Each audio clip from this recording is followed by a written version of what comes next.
and the Embassy of the People's Republic of China in South Africa. Today's webinar is entitled FOCAC and the Future of Africa-China Cooperation. And we're doing it to add to the conversations within both in China and in Africa on the kind of options for cooperation between China and the African continent at the upcoming Forum on China-Africa Cooperation Summit that's happening in Dakar, probably later this month.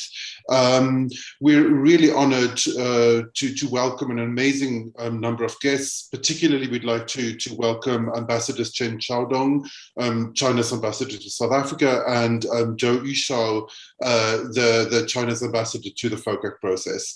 Without further ado, I'll hand over to our Chief Executive, Elizabeth Sideropoulos, who will make a few comments and then introduce Ambassador Chen. Thanks, Elizabeth. Go ahead. Right. Thank you very much, Kobus. Good morning, good afternoon, everybody from wherever you may be joining us this morning. Ambassador Chen, it's great to see you again, and good to be cooperating on another webinar. I think the last time we shared this kind of platform was probably about a year ago, where we again had a series of events linked to discussions of China-Africa cooperation. So, you know, this FOCAC, as well as this event, comes on the back of a number of major global events that we're all engaging in at the moment. Of course, in the context of FOCAC, this process now has entered into its third decade. So it's had 2 decades of engagement, of expansion of the focal areas, of really building up the partnership between China and Africa. Of course, when FOCAC began more than 2 decades ago, the world was very, very different. China wasn't, I think, at the time, the second largest economy. Africa was still emerging out of really difficult economic conditions, also political conditions. The institutions, the African institutions that today have come to characterize Africa and the way in which it engages with the world were still to be created. If you're thinking of the African Union, the NEPAD, which is now the African Union Development Agency, and so on. So the world was very, very different, and both Africa and China, I think, were in very, very different places. This FOCAC summit then, which comes on the back at the end of this month of 2 very significant events that one has just concluded and one has just started, namely the G20 in Rome a few days ago over the weekend, and of course COP26 in Glasgow, also cannot ignore and won't ignore, I'm sure, some of these big challenges that these 2 processes have had to deal with. And indeed, the challenges that I'm going to sketch out for you now have been very much part of the conversation between China and Africa over many years. So the critical issues of critical points of the G20, even though it's only a grouping of 20 countries, is that if it is bold and shows leadership, it can really guide the world through some of the critical difficulties that we're facing at the moment. And certainly the most critical of those has been the pandemic. In the case of, and the associated issues related to debt and so on, and of course climate. Glasgow looks specifically at climate, but in looking specifically at climate, it also has to recognize, and I think does recognize, the question is whether it'll come out with with outcomes that really are meaningful in that regard. It tells us that we really have to transform the way in which our economies, the global economy, is structured. And all of these touch points really feed into much of the thematic areas of focus that we have, that FOCAC has come to engage on. Africa's agency in international fora has grown over the last decade. And again, it has been through the institutions that were really seeded in the early 2000s, whether it is the AU or AUDA, indeed UNECA as well. These are important continental forums through which Africa's voice is being heard, but then also, I think, importantly, through the voices of leading African states, and certainly South Africa through its membership of the G20, but also its really active engagement in global issues has been one of those voices. Specifically, SAIA's China and Africa project has produced a lot of work on this topic of African agency with external actors and with China over the last few years, and I'm sure that many of you will be familiar with that material, and I'm sure we can post some of that in the chat box as well. Perhaps the most apparent exercise of agency was the response to COVID, the African response to COVID, although we can argue, of course, that because of lack of finances, manufacturing capacity, it still meant that African countries, when it came to rolling out vaccines, were really at the end of the queue. However, I think it is important to recognize that there was, from the outset and very early on, very good coordination, working together on advocating for debt relief at the global level, developing procurement platforms, looking at manufacturing options, trying to develop partnerships with other countries in order to overcome this pandemic, including also, of course, in terms of health capacity, very importantly. Of course, as a continent that is committed to working through multilateral fora, where multilateralism really is central, the challenge that multilateralism faces at the moment does pose significant concerns for African states and difficulties. And I think in this context, the important role that partnerships can play in terms of contributing to Africa's development, I think is critical. I just want to highlight very quickly before I conclude the three crises that I see Africa facing, and I don't think I'm alone in sort of making these observations. The first one, of course, relates to how we will overcome the pandemic, which seems to come in cycles, not just in Africa, but everywhere in the world. The second one relates to debt, and the third one, of course, to climate. None of these can be tackled without significant engagement and support from the international community, both North and South, and none of these stand alone. So you address the one, you're also addressing the other. They're all really interrelated. In the context of the pandemic, of course, it's not only important to build up public health capacity across the continent, but it's also important to work together with international partners in securing, let's convert pledges, as they were saying, as the global civil society movement was saying a few months ago, let's convert pledges into jabs. Let's also build up manufacturing capacity around vaccines, but also around medical equipment and so on and so forth. Some of these are already in motion.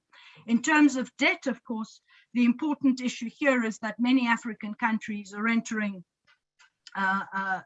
the pandemic with very limited fiscal space and often very limited policy space. We don't have the luxury of being able to print money to deal with sudden crises like the pandemic. And of course, the G20 here has become an important vehicle for trying to address some of these challenges around debt, but clearly has not gone far enough. I think over the course of the last few months, there's been some movement. I think there is much more that can be done around the common framework on debt, which was adopted at the G20 last year. And certainly in the Chinese context, there is also some movement there in terms of addressing both concessional and commercial loans. And that's really, really important for the continent if we're going to really get onto a developmental trajectory. And the third one, which I think is all-consuming, is really the issue of climate change. Climate change is, I think I made that point right at the beginning, perhaps poses the most fundamental transformational challenge of since the Industrial Revolution, which in fact got us to where we are at the moment with climate. It requires us to rethink the way in which we do everything. The way in which our economic system is structured, our specific sectoral approaches, and so on. China has been an important partner for Africa's development over the last, well, for much longer than FOCAC has been around. China is the most important trading partner. It has really supported Africa's prioritization of infrastructure as a critical enabler of economic growth and economic development. It's helped in the health sector. It's helped in agriculture.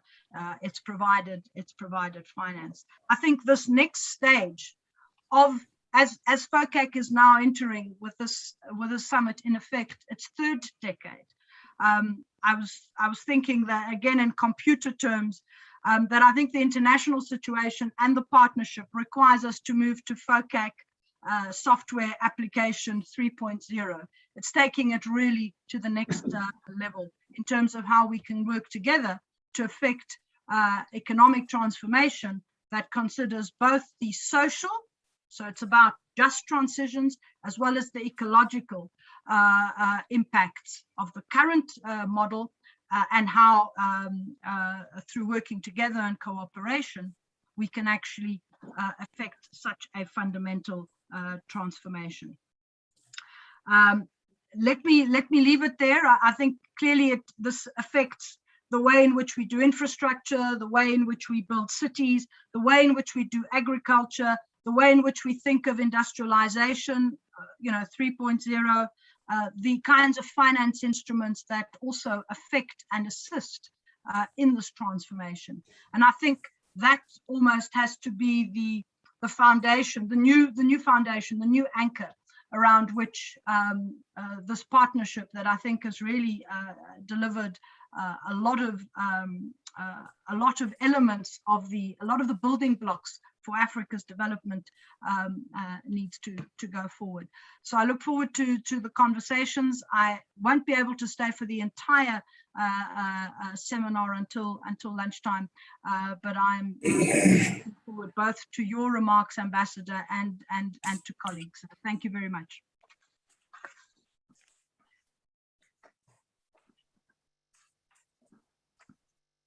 Thanks so much, Elizabeth. And without further ado, we'd like to hand over to Ambassador Chen, who's joining us from Pretoria.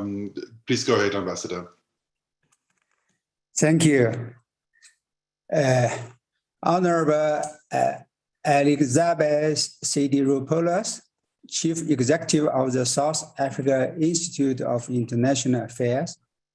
Thank you very much for your very good opening remarks. It was really impressive. Excellency Ambassador Zhu Yuxiao of the Chinese Foreign Ministry for FOCAC Affairs, my dear colleague, also we worked together before. Friends from academia, ladies and gentlemen, good morning.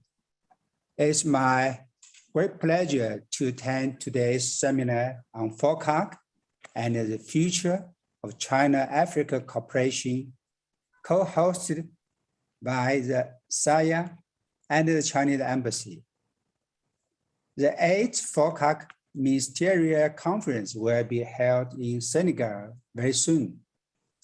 That makes today's event very timely and relevant for expanding and deepening China-Africa cooperation.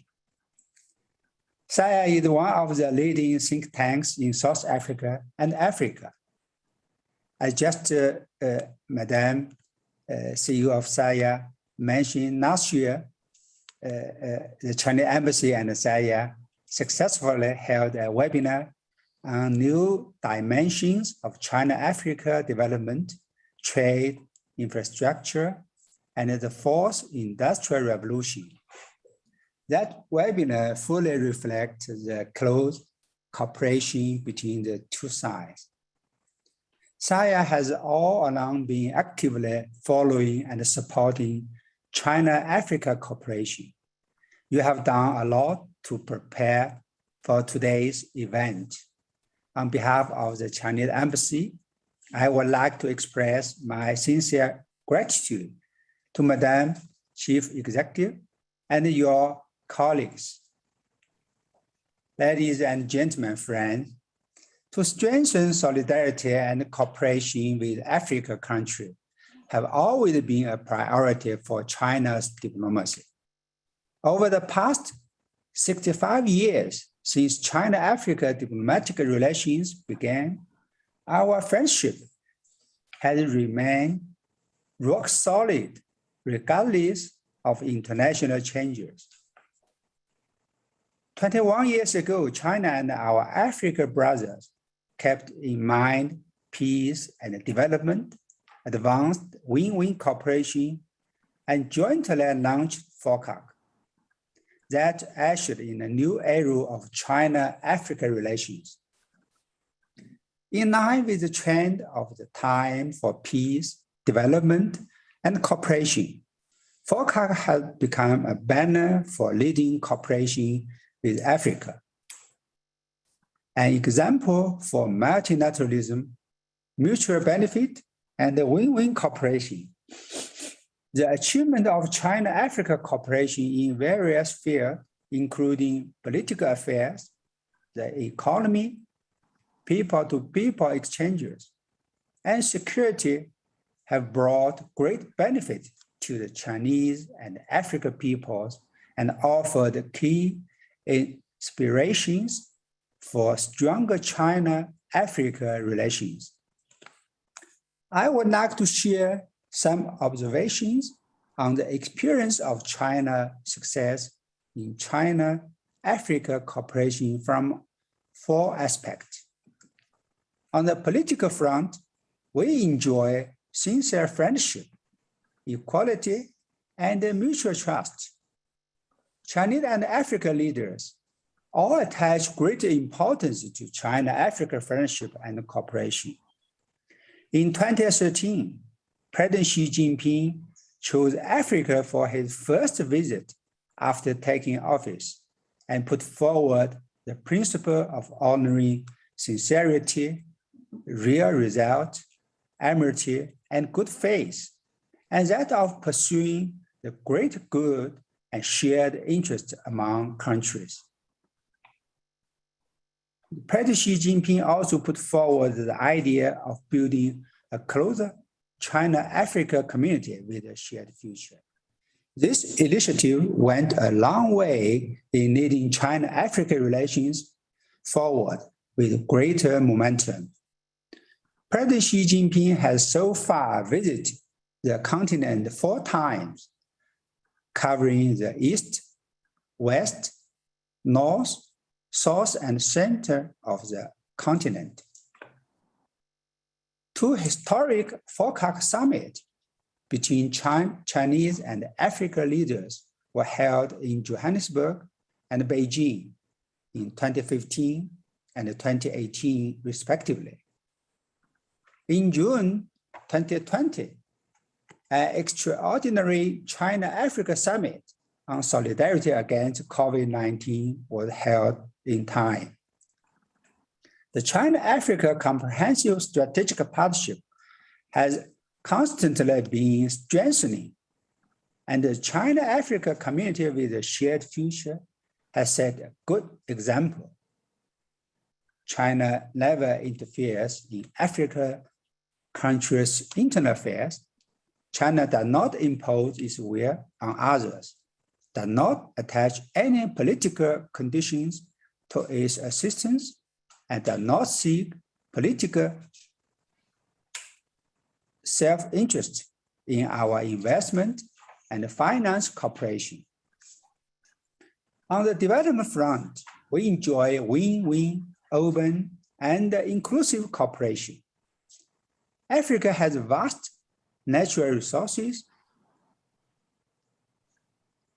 great population advantages, and thus huge potential for development. The Africa Common Market and the Africa integration process are being accelerated. As the world's second largest economy and the top manufacturing country, China has sound experience in capital, technology, the market, and human talent. China is ready to help Africa achieve independent and sustainable development. In 2020, China's direct investment in Africa reached nearly $3 billion, up near 10% year on year. This bucked the trend of shrinking international investment. Also last year, China-Africa trade value was close to $180 billion in 2020. China has remained Africa's largest trading partner for 12 consecutive years. China-Africa trade volume achieved a strong rebound to reach over $185 billion from January to September this year, up by over 38% year on year. This speaks volume to a promising future on this front. Since COVID-19 started, China has firmly supported Africa in the fight against the virus by providing medical supplies, including vaccines, sending experts, and helping African countries purchase response supply from China. Of course, we also very much appreciate for South Africa side for supporting China in fighting the pandemic. At the same time, China-Africa cooperation is never off limit of exclusive.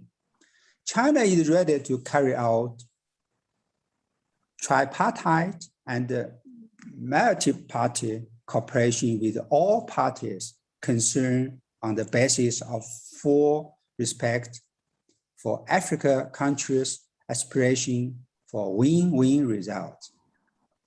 On people-to-people exchanges, we honor mutual learning and cultural prosperity for all. Both China and Africa countries have unique culture, and the idea of Ubuntu is in line with the concept of the community with a shared future for mankind. In recent years, China-Africa people-to-people exchanges have been quite fruitful. China and South Africa have launched a high-level people-to-people exchanges mechanism. The China-Africa Institute was also launched in Beijing.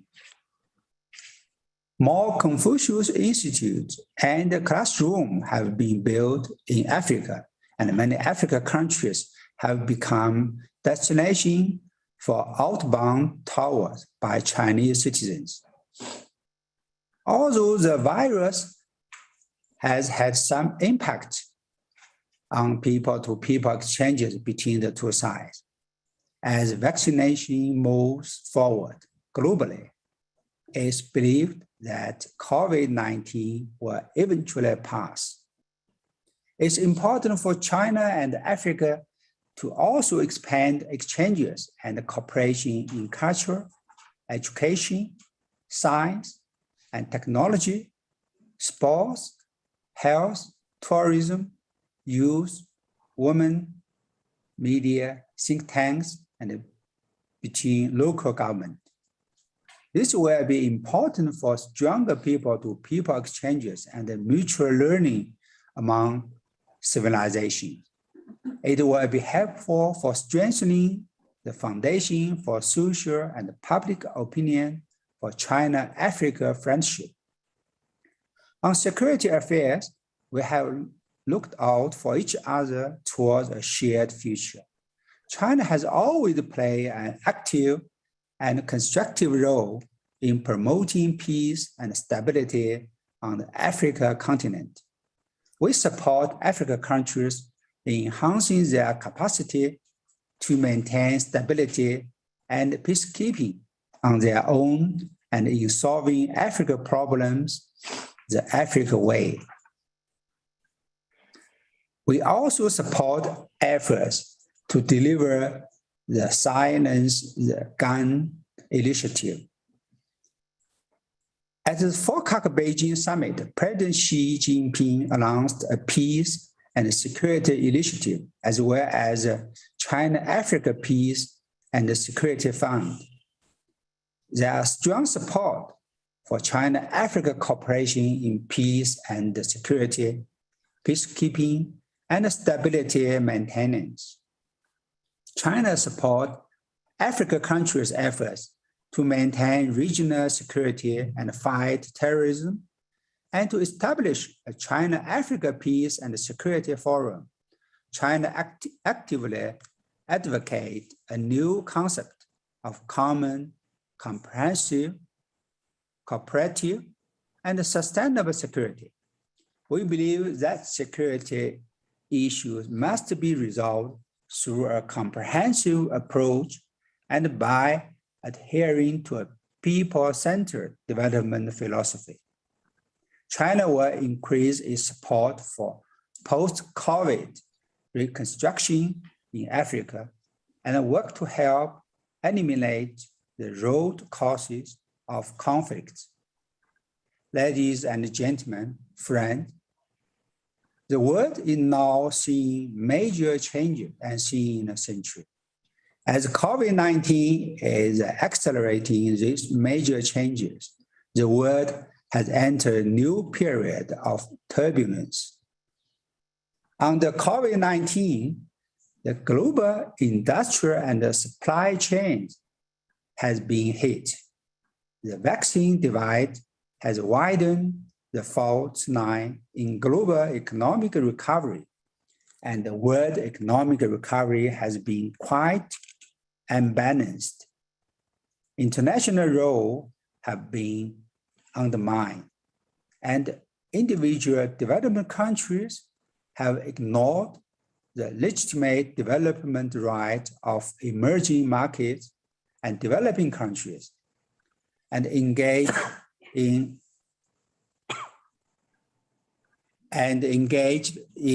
arbitrary suppression and containment. Countries in the world, including those in sub-Saharan Africa, where industrialization has just started, are suffering from the negative impact of climate change and have a long way to go to achieve a transition to green development. The current competition on narrative in the international community is becoming more intense, and the public opinion environment for China-Africa relations have become more complicated. From time to time, there are arguments discrediting China-Africa cooperation and undermining China-Africa development. There are also claims that exaggerate the problems and shortcomings of China-Africa cooperation. I would also like to take this opportunity to stress a few points.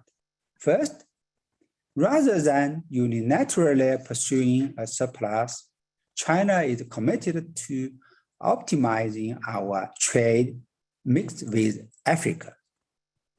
China has always advocated developing trade relations with Africa on the basis of equality, mutual benefit, and common development. We have taken multiple measures to expand imports from Africa. From January to September this year, China's imports from Africa rose sharply by nearly 43% to nearly 78 million US dollars. In the past 3 years, China's agricultural imports from Africa grew at an average annual rate of 14%, making China the second largest importer of agricultural products in Africa. China has waived tariffs for 97% of products exported to China from more than 30 Africa LDCs. We helped Africa countries improve customs clearance efficiency to promote export. Rwanda, Ethiopia, and many other countries have joined the World Electronic Trade Platform launched by Alibaba Group. This allows Africa products to enter the Chinese market from across the internet. China and Mauritius launched a bilateral FTA at the beginning of the year, achieving a new breakthrough in institutional arrangement in China-Africa trade. Second, China moved forward cooperation with Africa on the basis of complementarity and not resource extraction. In terms of trade structure, China mainly imports oil, minerals, timber, and diamonds from Africa. We export electronic, mechanical, and high-tech products to Africa. This is textbook win-win cooperation based on complementarity. When Western media talked about China grappling Africa's resources and engaging in new colonialism, their arguments are completely absurd and disgraceful. That is because the currently backward industrialization level of African countries is caused preciously by Africa's Western colonial history. China is cooperating with African countries in a resource for project model. It is aimed at helping African countries enhance their own capacity and accelerate industrialization. China has always jointly planned, built, and operate a number of industrial parks and special economic zones with Africa in order to turn African resources into export capacity. Third, China is actively fulfilling debt relief commitment to African countries, and there is no so-called debt trap. China is ready to help Africa relieve debt pressure, and we have honored our debt relief commitment to Africa. We forgive interest-free loan of 15 African countries due to China by the end of 2020. China implemented the largest amount of debt relief among all G20 member countries. China supports SDI-rich countries to transfer SDIs to low-income African countries in need. I would like to emphasize that Western countries are by no means justified to blame China for Africa's debt burden. Africa's main creditors are actually multilateral finance institutions and the Paris Club members. For African countries struggling to repay, China has never exerted any pressure whatsoever. We have handled them flexibly through bilateral channel of negotiation. Fourth, China-Africa cooperation will not drive up pollution because we pursue green development together. Recently, President Xi Jinping stressed in his right-turn statement for COP26 that China is guided by the vision of a community of life for man and nature, and that China will continue to prioritize ecological conservation and pursue a green and low carbon path to development. President Xi Jinping said that China hopes that all parties will take stronger actions to jointly tackle climate change and protect the planet, the shared home for us all, and that developed countries should not only do more themselves, but should also provide more support to help developing countries, including African countries, do better. As a committed partner of Africa in addressing climate change, China has signed climate cooperation agreement with several African countries. We have provided PV equipment as assistance to African countries. China and Africa have strengthened cooperation in building a green belt and road and implementing the Green Development Initiative announced at the Beijing summit. China is committed to avoiding moving companies with high pollution and emissions to African countries. We support green and low carbon development of energy in developing countries, and it has been promised that no new coal power projects will be built overseas. As a big developing country, China has promoted building multilateral consultation mechanisms, such as the Basic Ministerial Conference and the Ministerial Conference on Climate Action. Those efforts have played an important role in maintaining solidarity among African countries and beyond, and in safeguarding their common interests. Ladies and gentlemen, friends, both China and Africa are now more eagerly looking forward to peaceful development of the world. We both call for fairness and justice and pursuing win-win cooperation with stronger conviction. As a new FOCAC meeting will be held in Senegal very soon, China and Africa will continue to join hands for a new chapter of cooperation. The fact that China and Africa managed to hold the meeting as scheduled under COVID-19 reflects the mutual trust and support between the world's largest developing countries and the continent with the biggest number of developing countries. It also demonstrates our determination, courage, and commitment to jointly answer the questions of the times and respond to the changes in the world. It's important for us to take this year's forum meeting as an opportunity to take China-Africa relations to new heights and build a closer China-Africa community with a shared future. To that end, I would like to make a few proposals.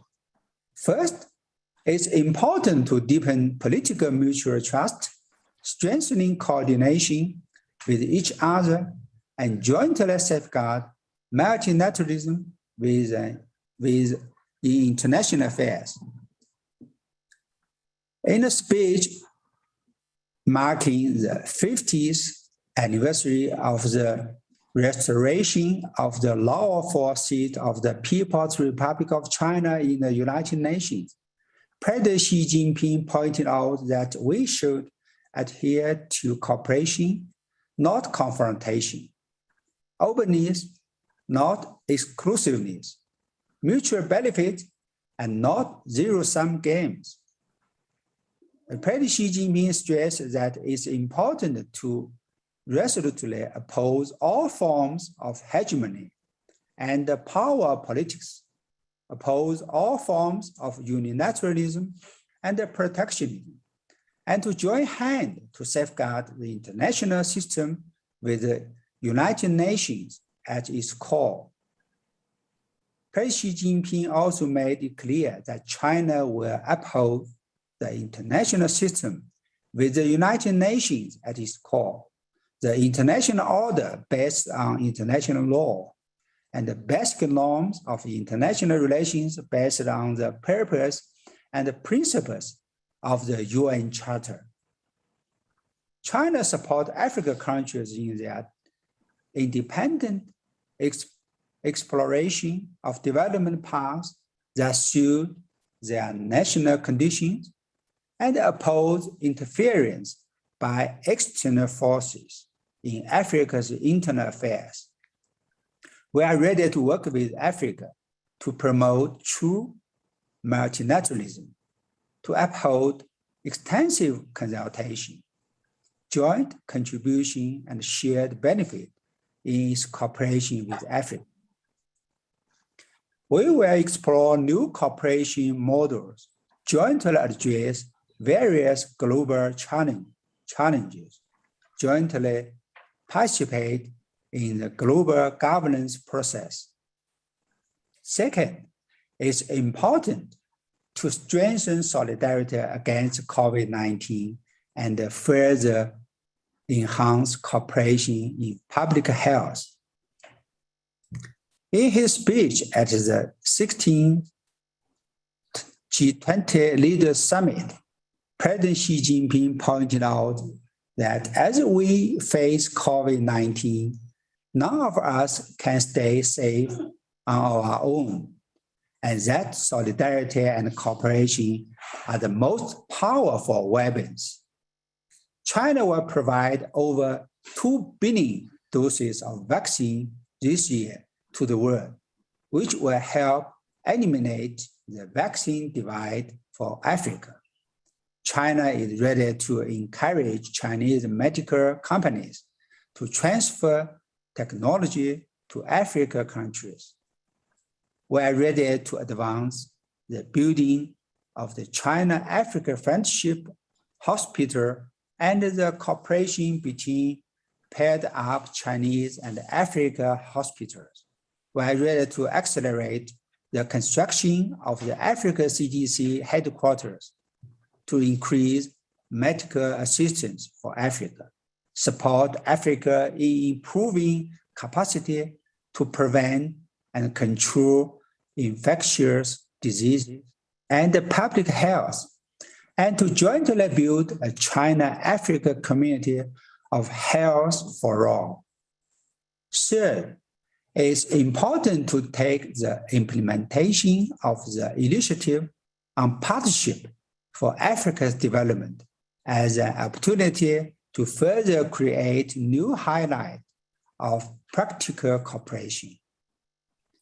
At the 76th session of the UN General Assembly, President Xi Jinping proposed the Global Development Initiative and called on all countries to work together to overcome the impact of COVID-19 on global development.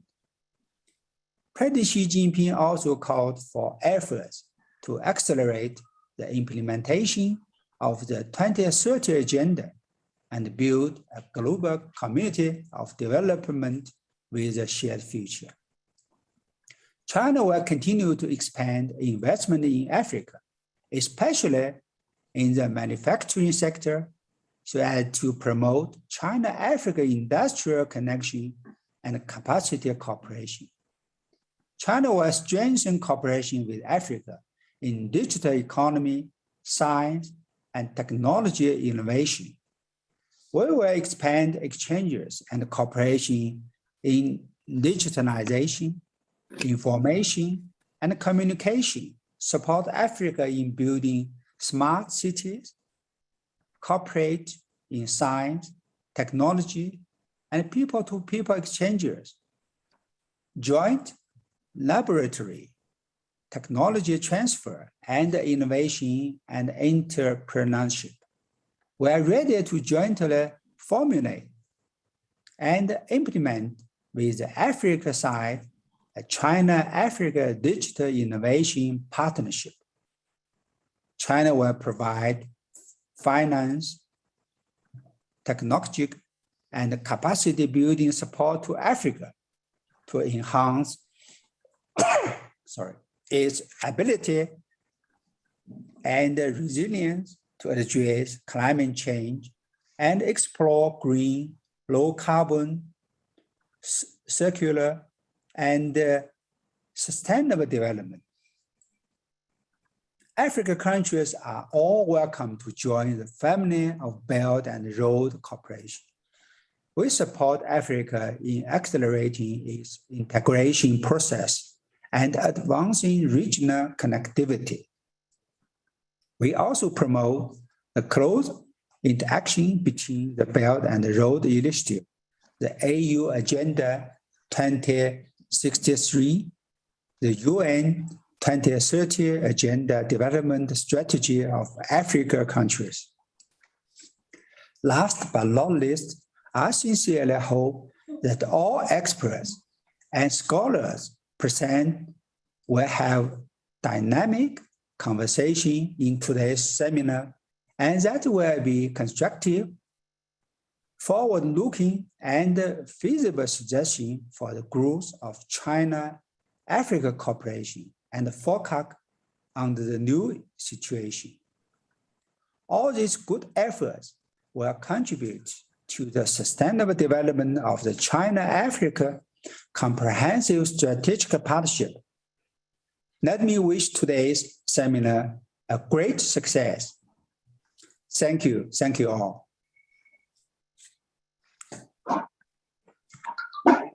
Thank you so much, Ambassador.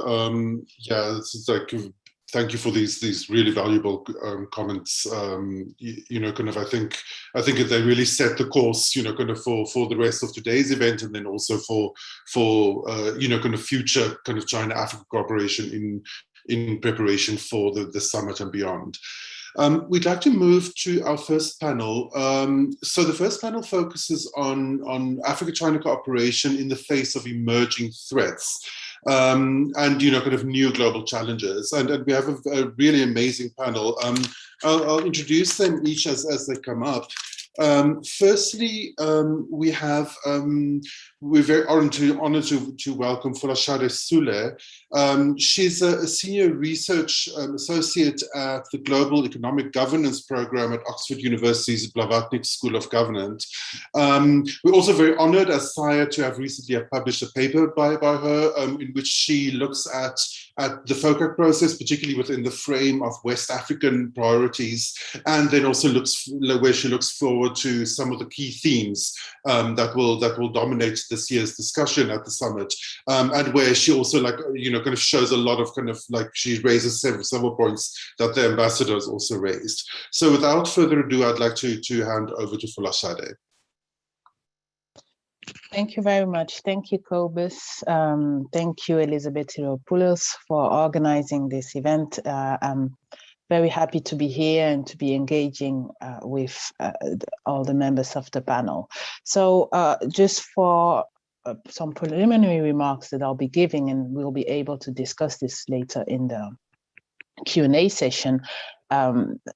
It has been said by the panelists before, especially by Ambassador Chen, how over the last decade, China emerged as Africa's biggest trading partner, and also according to the latest World Investment reports by UNCTAD, China ranks among Africa's top 5 foreign direct investors.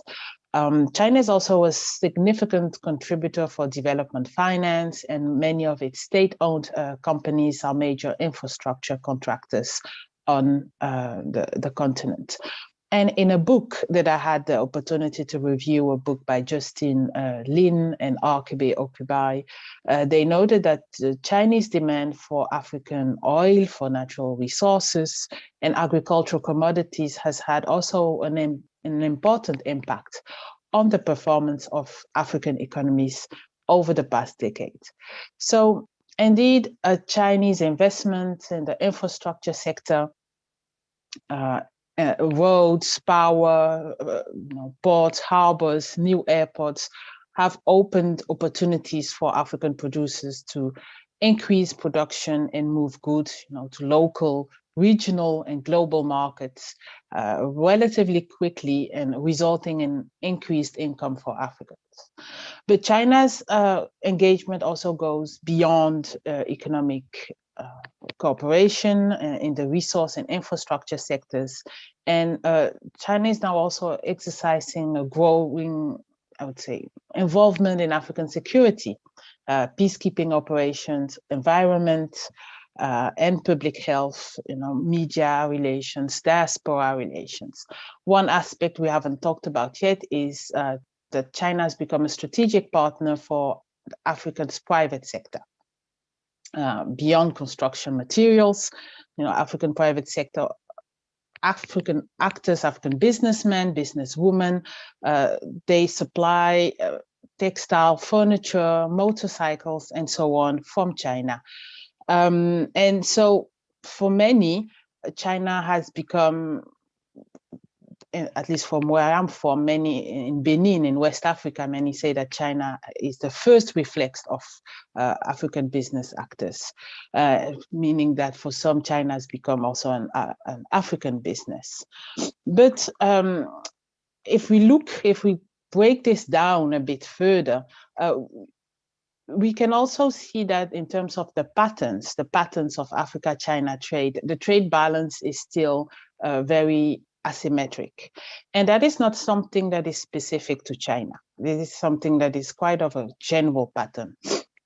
And so if you look at West Africa, the region that I've been investigating deeply, China, let's say West African countries import largely more from China. It's 37 billion in 2019. And this is something that I've highlighted in the paper that has been linked in this discussion.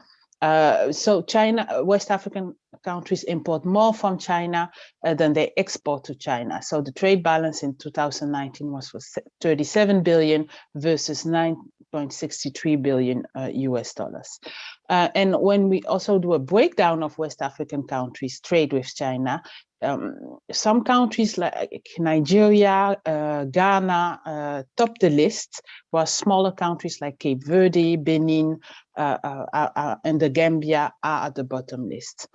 And so this asymmetry is also present in an Anglophone versus Francophone countries, where countries like Côte d'Ivoire, Benin, Niger, Mali, Senegal export also less to China. And even Senegal, the host country of FOCAC 8, there has been a stark increase in exports to China, from 0.38 million in 2001 to 300 million in 2019, but they still lag behind the larger countries like Nigeria and so on.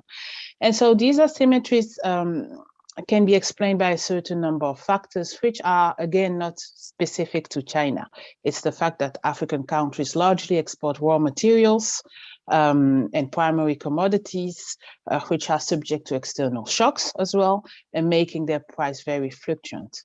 And similarly to trade patterns with traditional partners in Europe and the US, African countries largely import transformed and manufactured goods. But in the case of China, maybe one thing that could be and that should be, I think, one of the key priorities is growing our access to the Chinese market. Despite recent preferential trade, preferential treatments and trade agreements, the access to the Chinese market for African goods is still something that is in demand, that many African leaders, and I'm echoing, for instance, President Museveni from Uganda lately, who has asked for increased and more access for African goods on the Chinese markets. Another element that I wanted to highlight is, let's say, the important place of perceptions and also misperceptions. When you ask African actors about how they perceive China and Africa, it depends on whom you ask. If you ask African governmental leaders about Africa-China relations, which are largely organized via government-to-government relations, what is African presidents, ministers, senior policymakers, they are often happy with this relationship. They do have some complaints and requests for enhancement, but many would say that China allows them to have more access to infrastructure finance and to, also to deliver their own electoral promises to their constituencies. So China has become a strategic partner also for these governments and their political regime survival. However, when you ask people and non-governmental actors, how do their perspectives, what are their perspectives? It's a bit more mitigated, I would say. It's a bit more nuanced, meaning that NGOs can be a little bit more critical of the role of China, especially in terms of compliance of some of its some of the Chinese companies with norms, environment norms, labor, fiscal, safety, construction norms. And of course, this is very different from one project to another. And there have been many improvements over the years and integration of many of the criticism. But still, I think it's very important to reflect some of these concerns better. I'm thinking about some of the projects in the case of Sierra Leone, for instance, the local Chinese fishing plan that is considered as a risk for pollution and for displacement of local population, but also pollution of local marine ecosystems. And so I think it's important to communicate better, and also to engage in a more transparent way of engaging with African actors because of this tension that can happen between perception and misperception. And one example of that I would like to highlight is also the shifting perceptions on debt.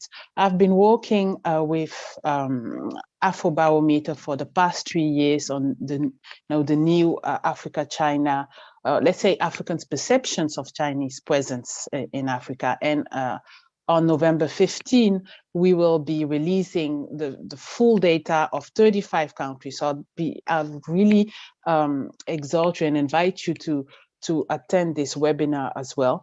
But if you look at the first preliminary results on the 19 countries from last year, what the Afrobarometer survey revealed is that on the question of debt, for instance, less than half of African citizens, 48 exactly, are aware of Chinese loans or financial assistance to their countries. And among those who said that they were aware of Chinese assistance, many are concerned about the capacity, let's say 77% are concerned about the capacity of their own governments to be able to repay this debt. And also a majority, that's 58%, consider that their government has borrowed too much from China.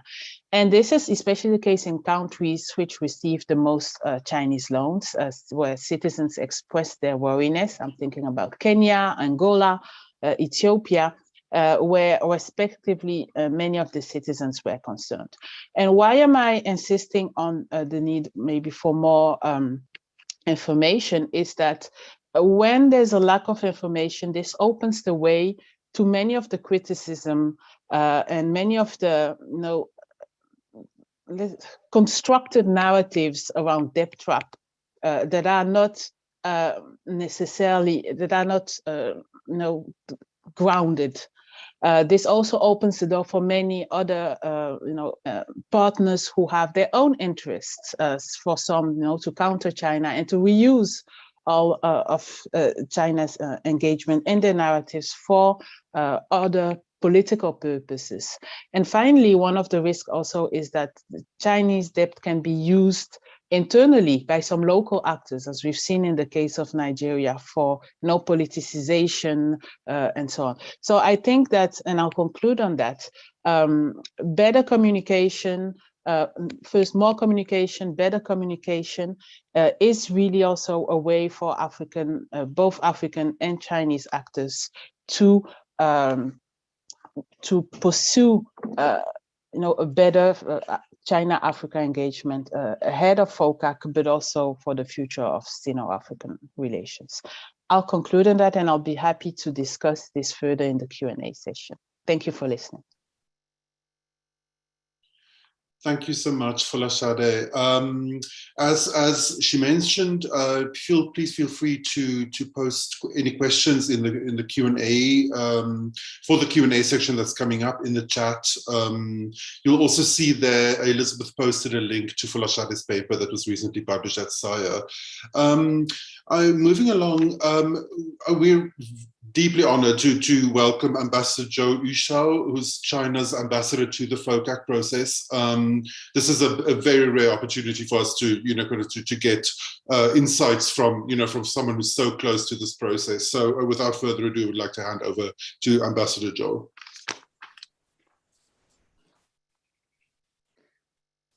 Thank you very much. SIA Executive, Chief Executive, Elizabeth, and Ambassador Chen Xiaodong, who used to be my immediate boss. I was working under him when he was in the foreign ministry before going to South Africa. And besides, South Africa is also the place where I worked for 2 or 3 years. I feel very comfortable to see the building behind Ambassador Chen, which is our embassy.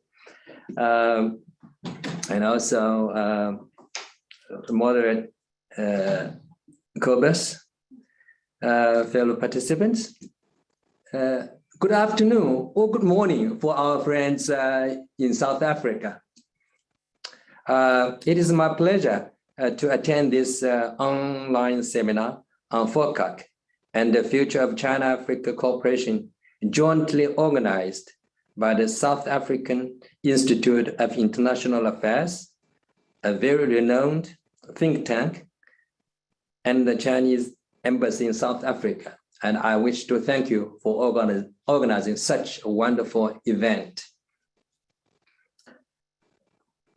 As we all know that the 8th Ministerial Conference of FOCAC will be held in Dakar, Senegal, later this month. The relevant ministers will get together to study the new situation facing FOCAC and draw a new blueprint for future cooperation. In this context, this is rather meaningful for us to review the past achievements of FOCAC and explore its future prospects. I'm confident that the penetrating views and the practical suggestions to be offered by the high caliber experts at this seminar will render expected intellectual support to the forthcoming conference. The establishment of FOCAC in 2000 served, in my personal view, as a landmark in the history of China-Africa relations. It facilitated a shift of China-Africa cooperation onto a faster track. Ever since then, China-Africa cooperation has been expanded deepened, and accelerated distinctively. What I wish to mention here in particular is that it was at the FOCAC Johannes Summit that the Chinese African leaders decided to upgrade China-Africa relations into a comprehensive, strategic, and cooperative partnership. At the FOCAC Beijing Summit, our leaders further decided to build a closer China-Africa community with a shared future, which is characterized by joint responsibilities, win-win cooperation, shared happiness, cultural prosperity, common security, and harmony between man and the nature. These represented the FOCAC's big steps forward in terms of direction and objectives. FOCAC has thus become a pioneer in building a community with a shared future for mankind, on top of its role as an important platform for practical cooperation and political dialogues. With the concerted efforts from both sides, FOCAC has, in my view, achieved a lot in the past 21 years since its inception. I just want to mention some of them. China and Africa, political trust and mutual understanding have been greatly enhanced, paving the way for our multifaceted and multi-tiered collaborations. Cooperation and coordination in regional and international affairs have been strengthened through mutual support on issues of each other's core interests and concerns. Cooperation in peace and security has been expanded to cover peacekeeping, law and order maintenance, and the fight against the piracy, terrorism, and etc. Quite many people-to-people exchange programs and institutions such as the China-Africa Joint Research and Exchange Program, sub-forums on think tanks, the China-Africa Institute, China-Africa Press Exchange Center, scholarships, training classes, Confucius Institute, Luban Workshop, Youth Gala, and etc. have been set up, and they have all been functioning very proactively. Trade and investment have fared most prominently. In 2019, China-African trade volume exceeded $200 billion, representing a 20-fold increase over that in 2000 when FOCAC came into being. China has become Africa's largest trading partner for the last 12 consecutive years. China's stock of direct investment in Africa amounted to $110 billion, showing a 100-fold increase in 20 years' time. Direct Chinese investment in Africa rose to $3 billion in 2020 alone. China has vigorously carried out infrastructure cooperation with African countries, building numerous railways, highways, ports, power facilities, bridges, schools, hospitals, stadiums, and etc. After the outbreak of COVID-19 in China, African countries and the AU voiced their strong solidarity with China when it was at a very difficult moment. When Africa was hit by the pandemic later on, China reciprocated Africa's heartwarming gestures by repeatedly sending doctors, emergency medical supplies, vaccines to African countries for pandemic response. The construction of the China-aided African CDC headquarters was started ahead of plan. China also initiated the extraordinary China-Africa online summit on solidarity against COVID-19 and actively participated in the G20 data servicing suspension initiative. China and Africa have pressed ahead in pursuit of cooperation despite the difficulties caused by the virus. So many Chinese engineers and technicians choose to stay at their work post in Africa, and over 1,100 FOCAC cooperation projects have maintained operation, providing strong support to economic reopening. As we speak, over 90% of the 8 major initiatives announced at the Beijing summit have been implemented. 85% of the $60 billion supporting funds have been dispersed or earmarked. And a large number of cooperation projects have been launched or completed. These concrete efforts give true meaning to a China-Africa community with a shared future. I must say, the fruitful results of FOCAC cooperation have greatly contributed to the social and economic development in Africa. China has also benefited a great deal in terms of market access and experience gaining in going out. It is win-win cooperation in nature. Having said all this, let me come back to review the current situation and the challenges that we have to deal with. And we are faced with challenges unseen in a century. The COVID-19 pandemic is still ravaging the whole planet. World economic recovery is rather difficult. Protectionism, unilateralism, as well as Cold War thinking are coming back. Multilateralism is suffering from setbacks. Climate changes are exacerbating. Energy security is fragile. All these factors exert impact on FOCAC cooperation. The risks and challenges facing Africa also need to be noted. The vaccine gap is bothersome.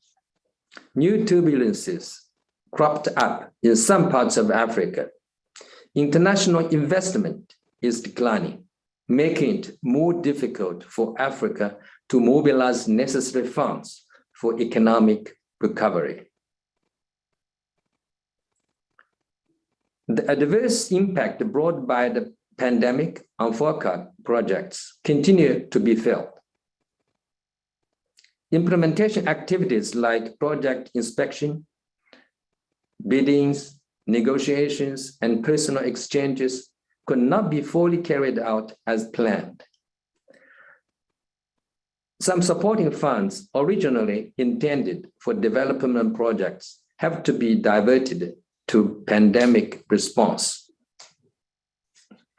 The external environment for China-Africa cooperation is becoming more complex. There are ill-motivated forces out there trying to sabotage China-Africa relations by making false accusations against and telling distorted stories about China-Africa cooperation. How to effectively cope with these challenges? This is where scholars are well positioned to play a major role. I personally believe that we may need to focus on a couple of aspects. The first is to emphasize the paramount importance of enhanced pandemic response in a scientific manner, as the pandemic is currently the main obstacle to progress in almost every field. Therefore, more concrete measures for defending for defeating the virus should be worked out. And cooperation in the health field should be one of the first priorities for the time being. While calling for increased international support to Africa, China will, on its part, continue to do its best to assist Africa in its fight against the virus. The second is to work out comprehensive development-oriented and environmental-friendly measures that will be closely geared to post-pandemic response or post-pandemic recovery, so that they can be implemented at accelerated speed once the pandemic retreats.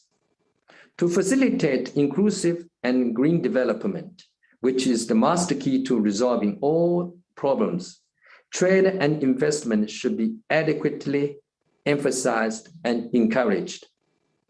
The third is to further consolidate China-Africa solidarity and mutual trust.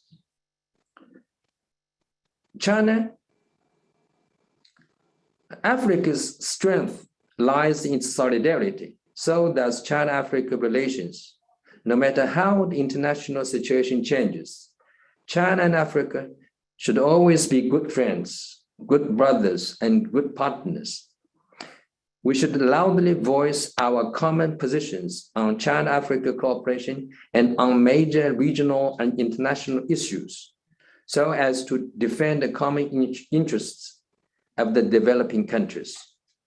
The fourth is to further promote cultural, academic, and people-to-people exchanges to consolidate the hard-won China-Africa traditional solidarity and friendship by mobilizing the opinion makers like think tanks, research institutions, and media to play a better role in telling true stories and making objective comments about the China-Africa cooperation.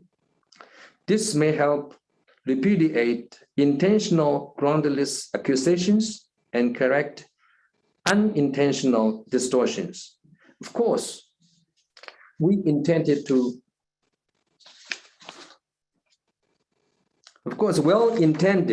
reminders and even criticism should be appreciated or more than welcome. In times of difficulties, confidence is more precious than gold. While recognizing challenges, we should not lose sight of opportunities and hopes. In fact, there's plenty of opportunities for us. For instance, in the first 3 quarters of this year, China's GDP grew by 9.8% and foreign trade by 22.7%.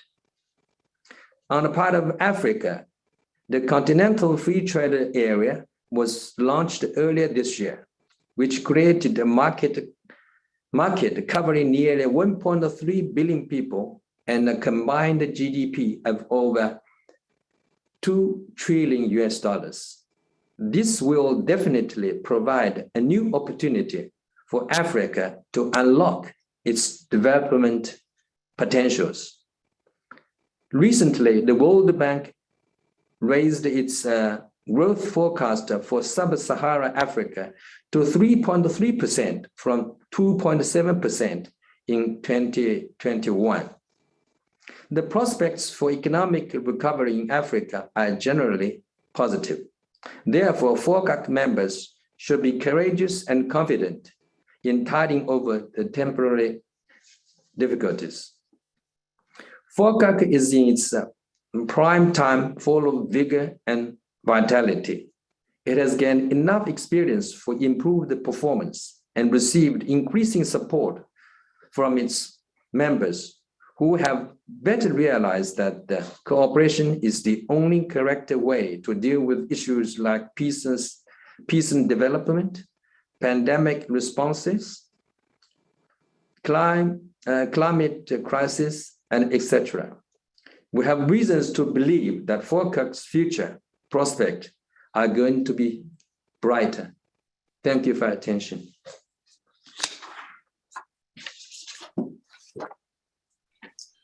Thank you so much, Ambassador.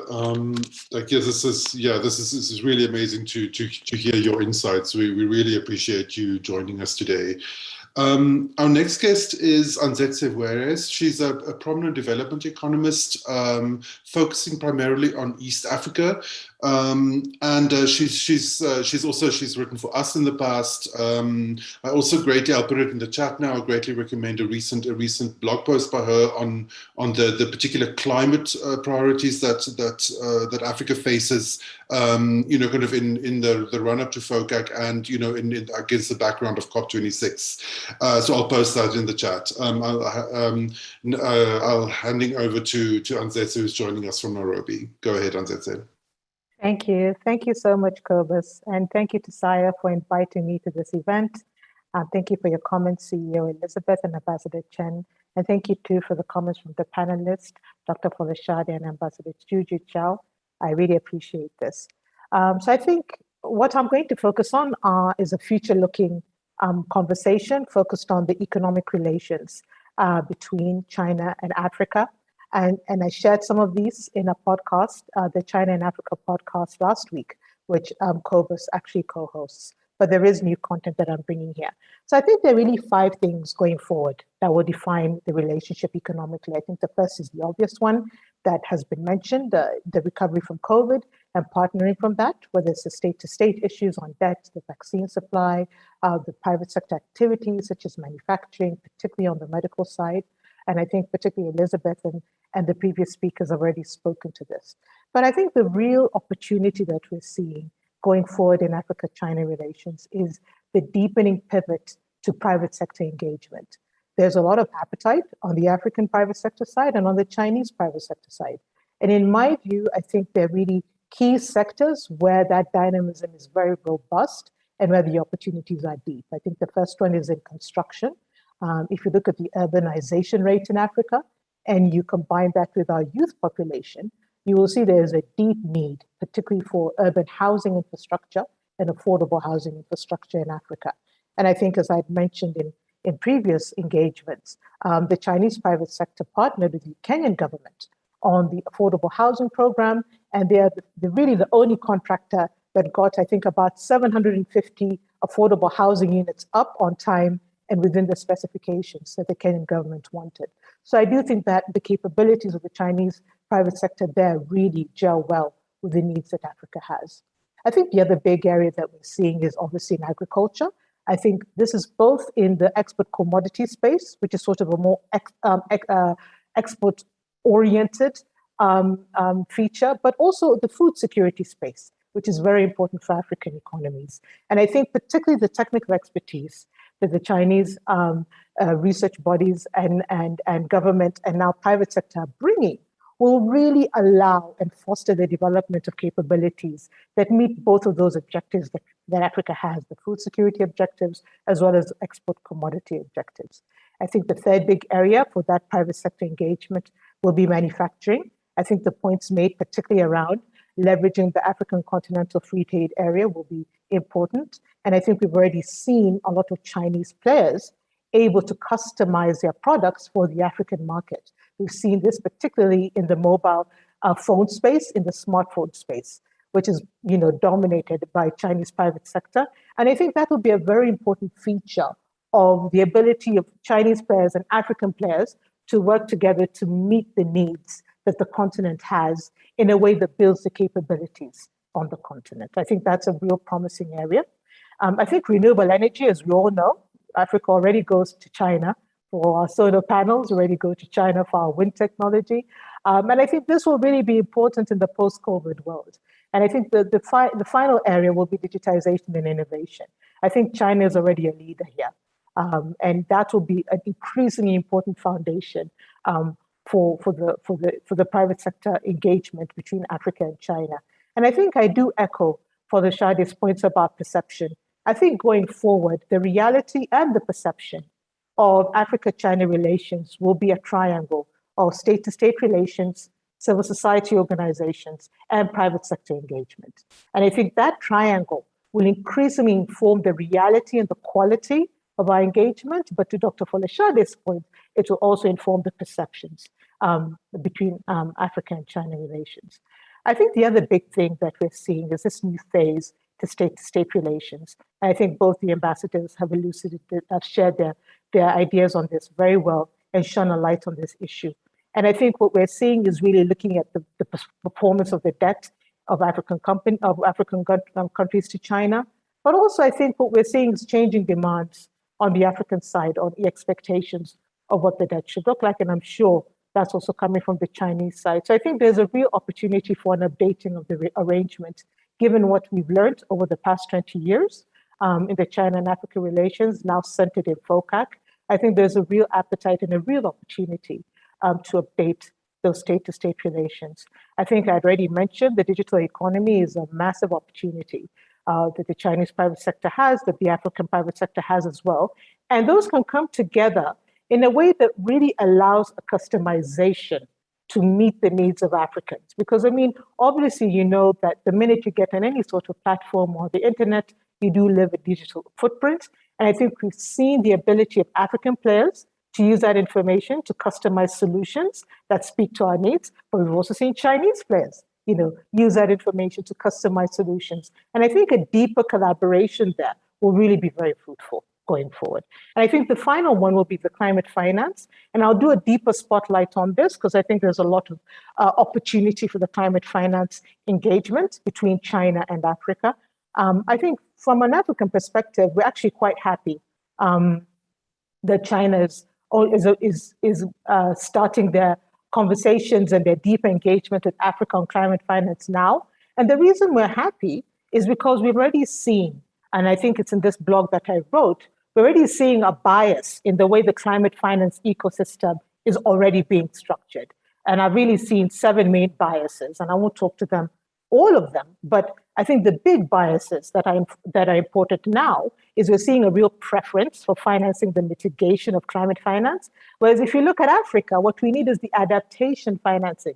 If you're talking about the livelihoods where our people earn a living, a lot of that is in the natural resource sector that's deeply exposed to climate issues. This is agriculture, forestry, this is fishing, even our tourism sector is deeply, deeply reliant on our natural resources.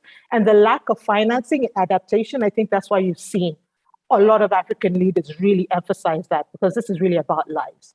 I think the other big bias we're seeing is the climate finance products are very formal, they're very structured, and they don't really meet the realities of our private sector, which is very much SMEs, which is very much informal. So what we're seeing is that our private sector is having a very difficult time getting access to these climate funds. And so the risk there is that they're becoming quite elitist and quite exclusionary in sort of their ability to meet our needs. And I think the third big thing I think we're seeing in the climate finance space is around the standards and reporting.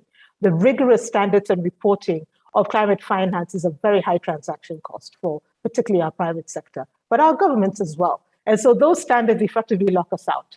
So I think going forward, I think there are 4 ways that China and Africa, we can really partner well in the climate finance space. I think the first is to just piggyback on the green BRI and really make that the new pivoted focus of green transport and energy infrastructure in Africa. There's a lot of appetite, I think, on the African side. And of course, we've seen that communication very clearly from the Chinese government. And I think what will be required there is an updating of the project requirements for infrastructure, but also the technical skills that will be required to really roll that out. I think there's a lot of opportunity for collaboration there.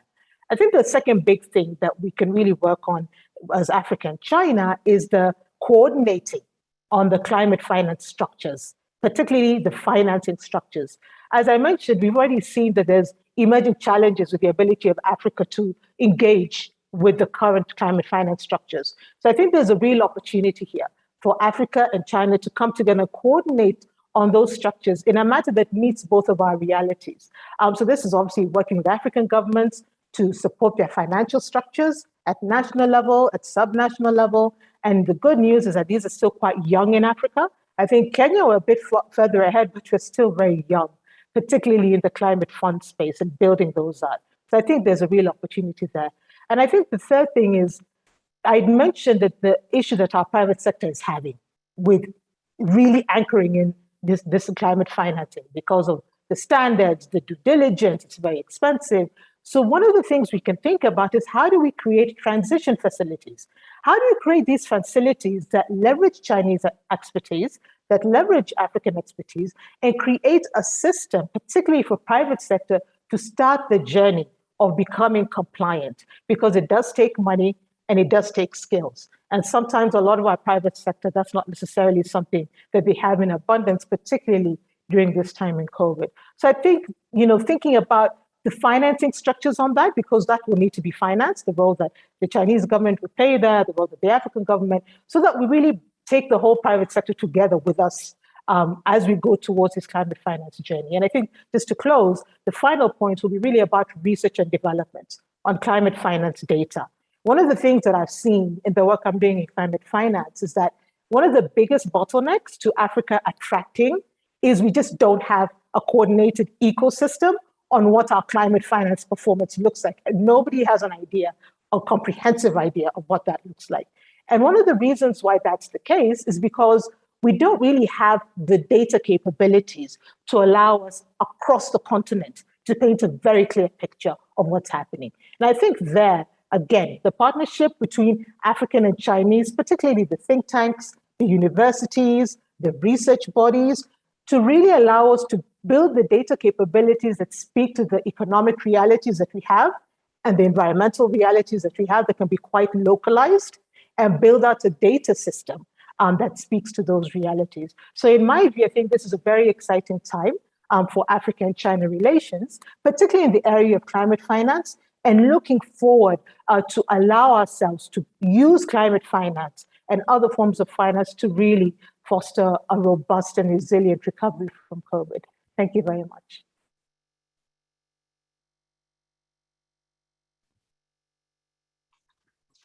Thank you so much, Anzetse. Yeah, it's really, really valuable insights. Particularly, kind of the issues facing Africa as kind of related to climate change are so massive. And I think there's also massive opportunities for cooperation, considering what a global leader China is on, for example, on renewable technologies. So I think it's really exciting kind of opportunities there. We're also very, very grateful and honored to feature really prominent Chinese researchers in this event. The first of whom is Professor Tang Shao, who's the now retired former director of the Institute of African Studies at China Foreign Affairs University. We're really thrilled to be able to draw from your insights. Please go ahead, Professor Tang.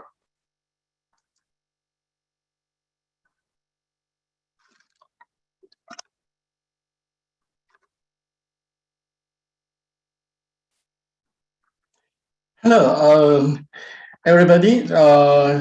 First, I would like to express my thanks to Ambassador Chen, Chinese Embassy in South Africa. Also, express my thanks to Director Elizabeth of SAIA, and also other, experts present at today's conference, online conference on the focus and the China-African cooperation.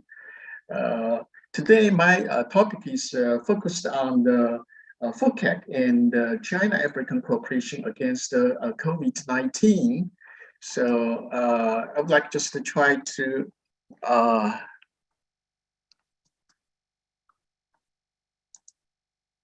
just have this one. Yes, good. So as you know that COVID-19 outbreak in 2020 certainly threatens the world and peace. And posed a serious threat to human life and safety. And both China and Africa faced the formidable task of combating the virus while stabilizing the economy and protecting people's livelihood. China and African countries held the extraordinary China-African Summit and solidarity against COVID-19 to enhance solidarity against COVID-19 and chart the course for the cooperation against the pandemic. Consolidated political mutual trust and the basis of traditional friendship, and the full use of raw strengths of state and society to unite and cooperate in combating the pandemic and conspire to strengthen cooperation to promote the economic development of Africa under and after the pandemic, which demonstrate the spirit of solidarity, cooperation, and effectiveness of cooperative anti-pandemic commitment. As we know that FOCAC is a collective dialogue mechanism between China and African countries in the context of South-South cooperation, and based on equal consultation, enhancing understanding, expanding consensus, strengthening friendship, and promoting cooperation. Since its founding in 2000, FOCAC has continuously consolidated the foundation of China-African traditional friendly relations, promoted the development of China-African comprehensive strategic cooperative partnership to a new height, and opened a new era of building a closer China-African community with a shared future. From the more than 20 years history of FOCAC, we can see that three distinguished features going through China-Africa cooperation. The first is China-Africa countries have always adhered to the principle of mutual respect and equal treatment, extensive consultation, joint contribution, and shared benefits, not interfere in the internal affairs of African countries, not attach political condition and impose difficulties on others, firmly uphold multilateralism and oppose all forms of unilateralism. Second, China and African countries have always cherished the concepts such as building China-African community for shared future, taking people's lives first, solidarity and cooperation, sincerity, pragmatic and efficient result, affinity, and good faith. And the third feature is China and African countries have been working to construct comprehensive and systematic dialogue mechanism for political mutual trust, economic cooperation, cultural exchange, and building China-African community with shared future. In my understanding, China-African cooperation against the COVID-19 is a good example to demonstrate this fundamental influence of FOCAC. It is a vivid practice of those principles, concept, and the mechanism in face of global public health crisis. And this argument will be explained from the following 5 aspects. And the first is China-Africa make use of China-African summit mechanism founded by FOCAC to enhance solidarity against COVID-19 and chart the course for cooperation against the pandemic. As we know, the FOCAC follow-up mechanism are built at 3 levels: the ministerial conference, the senior official follow-up meetings, and the senior official program meetings. And apart from that, in view of the needs of expanding China-African relations, China and Africa upgraded both the 3rd ministerial conference of FOCAC held in November 2006 in Beijing and the 6th ministerial conference held in December 2015 in Johannesburg to a FOCAC summit. And also the 3rd summit is 2018 Beijing summit of FOCAC. So the FOCAC's summit mechanism has laid a good foundation for the extraordinary China-Africa Summit on solidarity against the COVID-19 in 2020, when China and Africa facing the outbreak of global pandemic. So at this summit, Chinese President Xi Jinping expressed the Chinese determination to pursue greater solidarity and cooperation with Africa, and sweeping joint hands to fight pandemic, promote China cooperation, practice multilateralism, and promote China-African friendship. And the 14 African leaders, as well as the Secretary General of the UN and the Director General of the WHO, spoke respectively and vowed their determination and solidarity and cooperation in the fight against the pandemic. And in joint statement of the extraordinary China-African Summit and Solidarity Against COVID-19, China-African leaders not only build consensus and solidarity, cooperation against COVID-19, emphasizes the importance of global collaboration and call for intensified international cooperation, unity, solidarity, and joint efforts to contain and mitigate the pandemic, but also put forward a series of guidelines and the tilting the focus of China-African cooperation to the field of health, resumption of work and production, and improving people's livelihood, easing the debt burden of African countries, and charts the course for China-African cooperation in a post-COVID-19 era, so as to achieving a sustainable development of national economy of African countries during and after the pandemic. So after all, just as Gabonese President Bongo said, the summit provides us with an important opportunity to revitalize the economy and better respond to the post-pandemic era by effectively combating the pandemics. So we can say our close connections between the FOCAC and the mechanism and the summit, the extraordinary summit, okay, and solidarity against the COVID-19, right? And the second aspect is consolidate political mutual trust and the basis of traditional friendship and get rid of external interference for comprehensive cooperation in the fight against the pandemic. To 2018 Beijing Summit of FOCAC, the Beijing Declaration towards an even strong China-African community with a shared future said that China and Africa agreed to continue to give each other firm support in upholding territorial integrity, sovereignty, security, and the development interest. African members of FOCAC reaffirmed their commitments to one China principle and their support for China's reunification and China's effort in resolving territorial maritime dispute peacefully through friendly consultation and negotiation. And China reiterated its firm commitments to the principle of non-interference in other internal affairs and support African countries in an independent exploring development paths suited to their national conditions. So this is the FOCAC, okay, summit meeting. We can see this, consensus on the political, mutual trust. And in 2020, the joint statement of extraordinary summit and solidarity against COVID-19, it pointed out that China and Africa can continue to support each other and the issue involving each other's core interests and the major concerns in accordance with the spirit of the FOCAC. So this shows that both China and Africa cherish the friendly tradition, firmly support each other, jointly safeguard national sovereignty and national dignity, and oppose any external interference.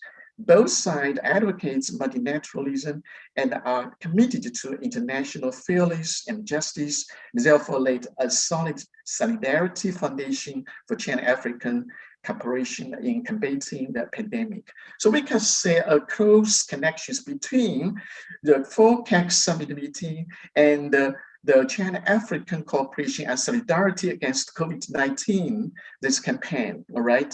So they echoed, both two events echoed each other, and you can find the logical coherence between the two, okay? And the third aspect is to make full use of over strengths of the state and society to enhance solidarity and cooperation in combating the pandemic. The Chinese and African government, political parties, companies, think tanks have joined together to cooperate in all-round way to fight against COVID-19 and conspire to strengthen cooperation to promote the economic development of Africa under and after the pandemic. We should see that this all-round cooperation network is led by FOCAC before. As you know, with the ever-expanding and deepening China-African cooperation, various such sub-forums have been established within the framework of FOCAC. They include China-African People's Forum, China-African Young Leader Forum, Ministerial Forum, and China-African Health Cooperation Forum, and China-African Media Cooperation, China-African Poverty Reduction and Development Conference, FOCAC League Forum, Forum and China-African Local Government Cooperation, and the China-African Think Tanks Forum. And the FOCAC Beijing Action Plan 2019 to 2021 said, China, Africa will strengthen the construction of consultation and a cooperation mechanism, exchange between legislatures, consultative bodies, political parties, and the local governments. And in joint statement of extraordinary China-African Summit and solidarity against COVID-19 2020, African countries expressed profound gratitude and appreciation to the Chinese institutions and the companies that have provided medical supplies and material assistance in the effort to combat the COVID pandemic.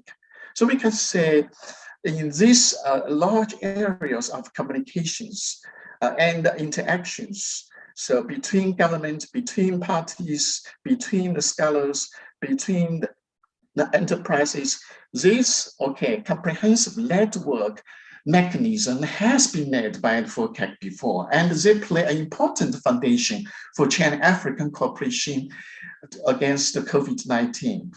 And the fourth aspect is both sides work together for short-term joint fight against the pandemic and the long-term promotion of sustainable development of China-African cooperation under and after the pandemic.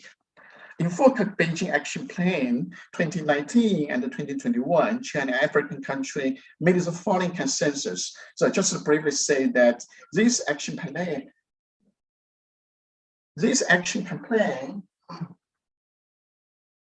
covered, the both sides have reached consensus, to strengthen cooperation in the medical and the health, areas, and also, including China and Africa, enhanced cooperation in the ICT, that means information and communication technology infrastructure, and internet and the digital economies.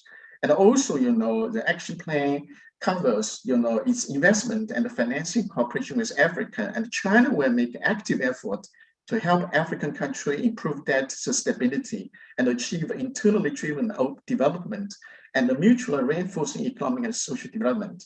And also, the action plan, the summit Beijing action plan also, touched on, China supports the building of African continental free trade area, which will continue to hold free trade negotiation with interested African countries and regions, and actively explore cooperation possibility with the African side, following principle of mutual benefits and openness.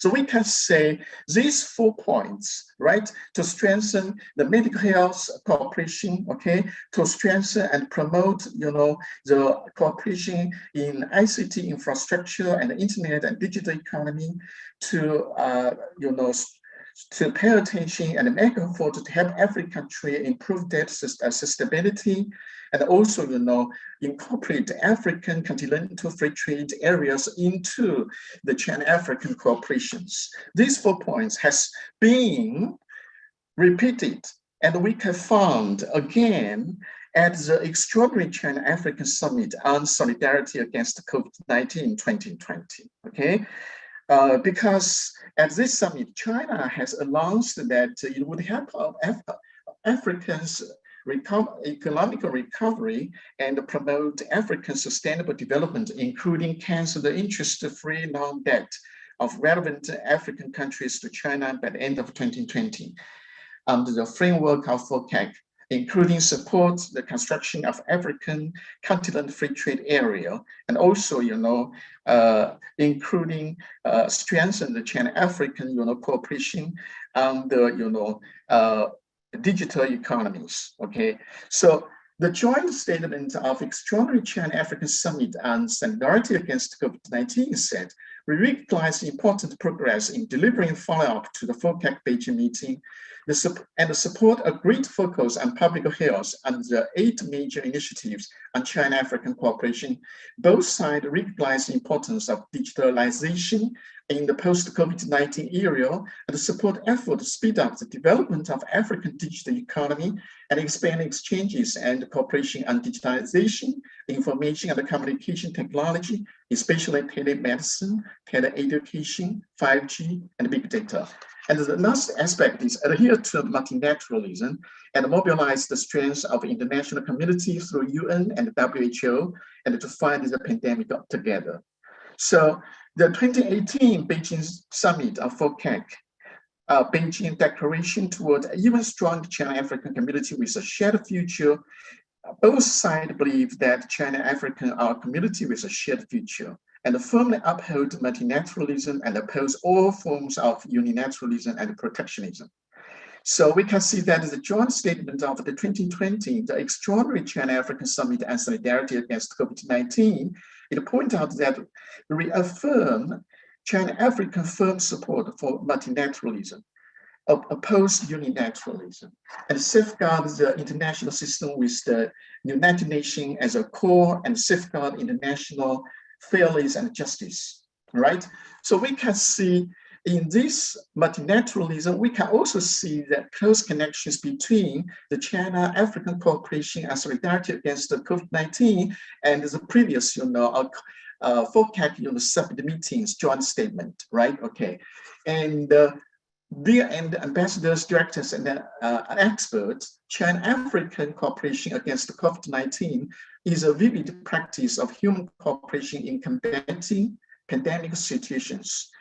It is not only reduced, the impact of the pandemic at both sides, saved people's lives and shaped the China-African health community, but also had a positive and a far-reaching impact on expanding and deepening China-African cooperation, promoting global multilateralism and building a human health community. I would like to say once again that all those practices and achievements in China-African fighting against COVID-19 reflect the role and the value of those concepts, those principles, and those mechanisms of the FOCAC. Today, we sum up the past experience, base ourselves on the present, and look forward to the future. I believe that the FOCAC will play a more fundamental, guiding, and updating role in the future of China-African cooperation. That's all. Thank you very much. Thank you so much, Professor Tang. Yeah, it's really fascinating to see this kind of like complete kind of comprehensive account of all of the complexities of this cooperation, particularly, kind of as it developed so quickly over such a short time during the pandemic. So we're coming almost to the end of our session. We have about 10 minutes for questions and answers. For the audience, please feel free to add questions into the chat, and we'll relay them to our speakers. I think I'm gonna kick off just as with a general question. I think to all of our panelists.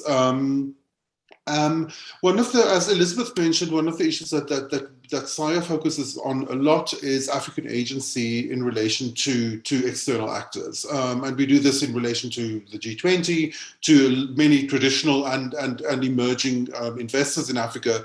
And so I was wondering, and I'd like to ask our speakers, how do you feel the FOCAC process can help to enhance African agency on the global stage? What we're seeing at the moment, kind of both with the G20 conference and with COP26, is that many of the core African concerns end up finding it very hard to kind of get some kind of attention, global attention, particularly from, kind of from global decision makers. So I was wondering how you feel FOCAC would actually add to the kind of voicing of African agency and exercising of African agency in the rest of the world. If it's okay, I'm going to ask Fola Shade to take a lead on that. And then please, for the rest of the speakers for this panel, please feel free to add your comments as when she's done. Thank you very much, Cobus. Very briefly, in terms of bolstering, African agency in the context of FOCAC, but more largely Africa +1 summitry, I would say some of the first key element will be the politics of agenda setting. Meaning who decides what will be the priorities on the agenda, how Africa's priorities are determined and also placed on top of the agenda. And that requires also stronger coordination among African partners. And also a more inclusive approach, something that I discussed in the paper, meaning the need to also include voices from non-state actors and to make this process of coordination more reflective of popular concerns. Some of the concerns that we are reading in newspapers, on social media, but that also need to be put on the agenda and to go from bottom up, this bottom up approach. That would be the first element. I think in order to bolster the politics of agenda setting, it's also important, and I'm always looking at it from an African perspective, right? So I think the second element will be to also have a proper tracking, of all the different pledges that will be made after the summit, meaning how are all the various pledges and promises made in the final declaration, how are they implemented? Is it in Africa's interest, and so on? So I'll limit it to these two for the moment, given it that it's that we're talking about summitry. So it's ahead of the summit and also after that, African agency can be the best exercised in a way that is to the interest of all the stakeholders. Thank you, Folashade. Ambassador Joe, would you like to weigh in on this question? Yes. I used to be an NGO officer, and I took part a lot of activities both domestically, internationally as an NGO. I used to be the deputy director of WUFUNA and also the deputy chairperson of UNA China. I know that non-state actors want to get involved in whatever is happening in the world. In case of FOCAC, and I think there's plenty of channels available for participation from non-state actors like Saya. Before the meeting of Beijing FOCAC, Beijing Summit, we sent several delegations to other countries to solicit opinions from think tanks, research institutions, and the general public on how we should do for FOCAC. So, and later on, more and more sub-forums have been set up to facilitate the participation of non-state actors. And now we have sub-forum think tanks, poverty alleviation, news media, and many others. And so, and actually this discussion, this seminar is part of that process. It's part of that effort. And I think, through seminars like this, your ideas can be channeled to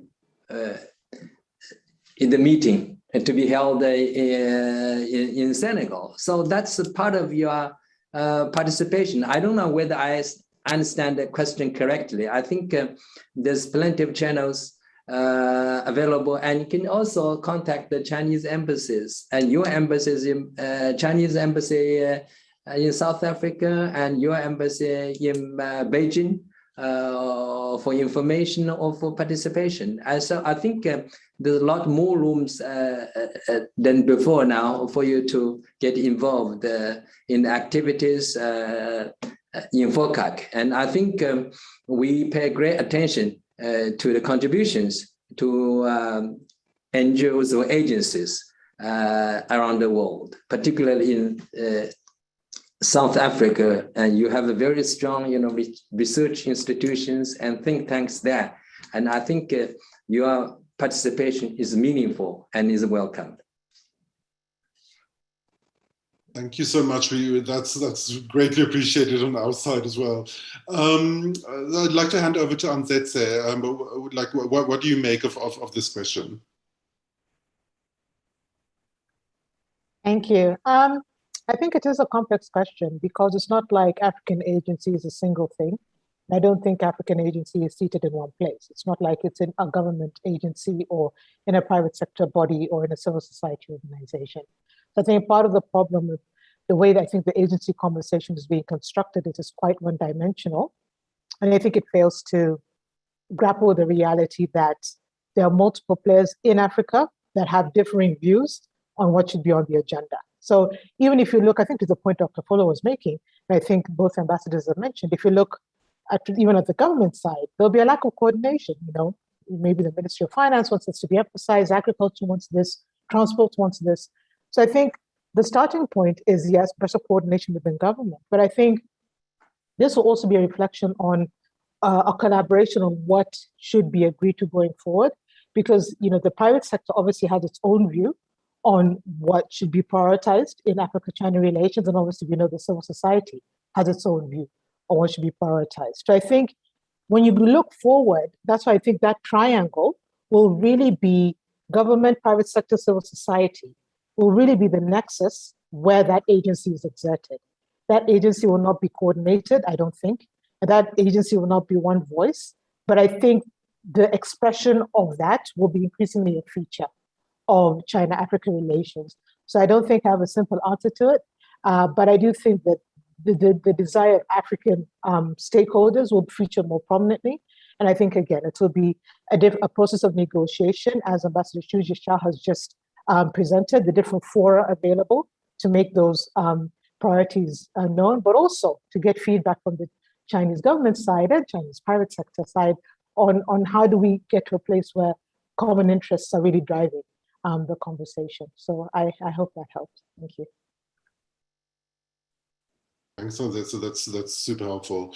And then finally, Professor Tang, how do you see this issue of how Africa can exercise its agency in the international sphere? Okay, thank you. So I think to some degree, I agree with the previous speakers, their ideas and suggestions. And I think that we can try to think it in a picture of the structure. This is integrated structures. I think first the concern with the triangle relationships. First is Africa, right? So Africa is a great continent. Africa, if African people, okay, should put African agenda. So on the global stage, Africans should unify it all together. Try to make use of the government to government, scholar to scholar, think tank to think tank, business to business, prioritize the relations, and try to unify all forces into one big voice, and on the different regional and international communities.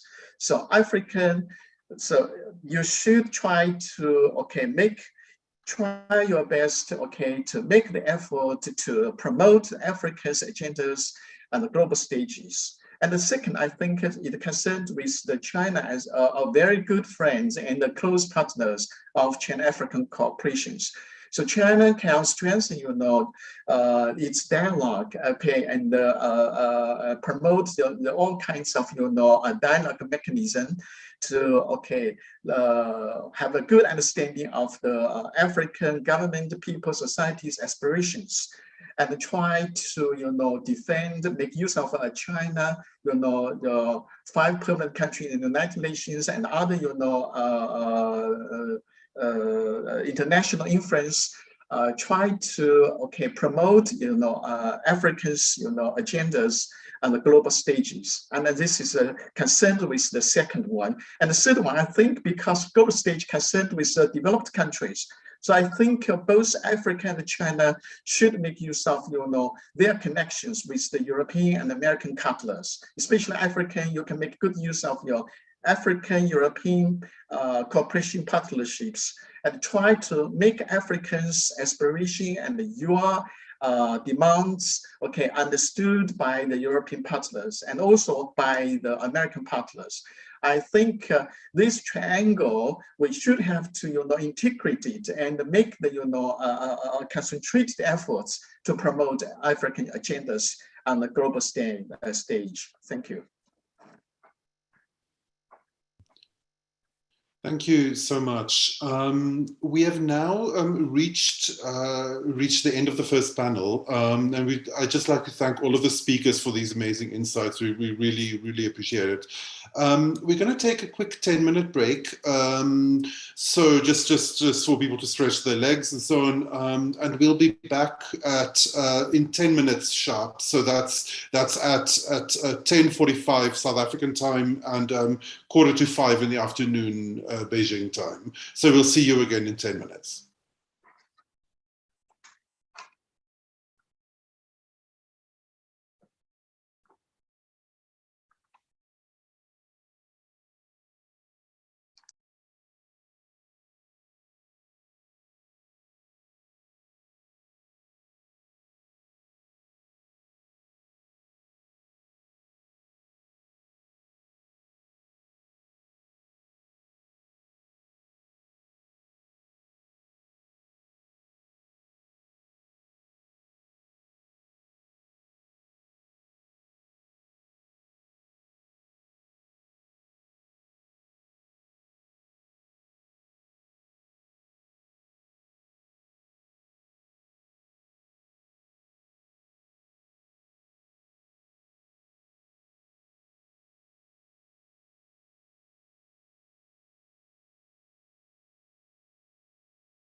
Hi everyone, welcome back.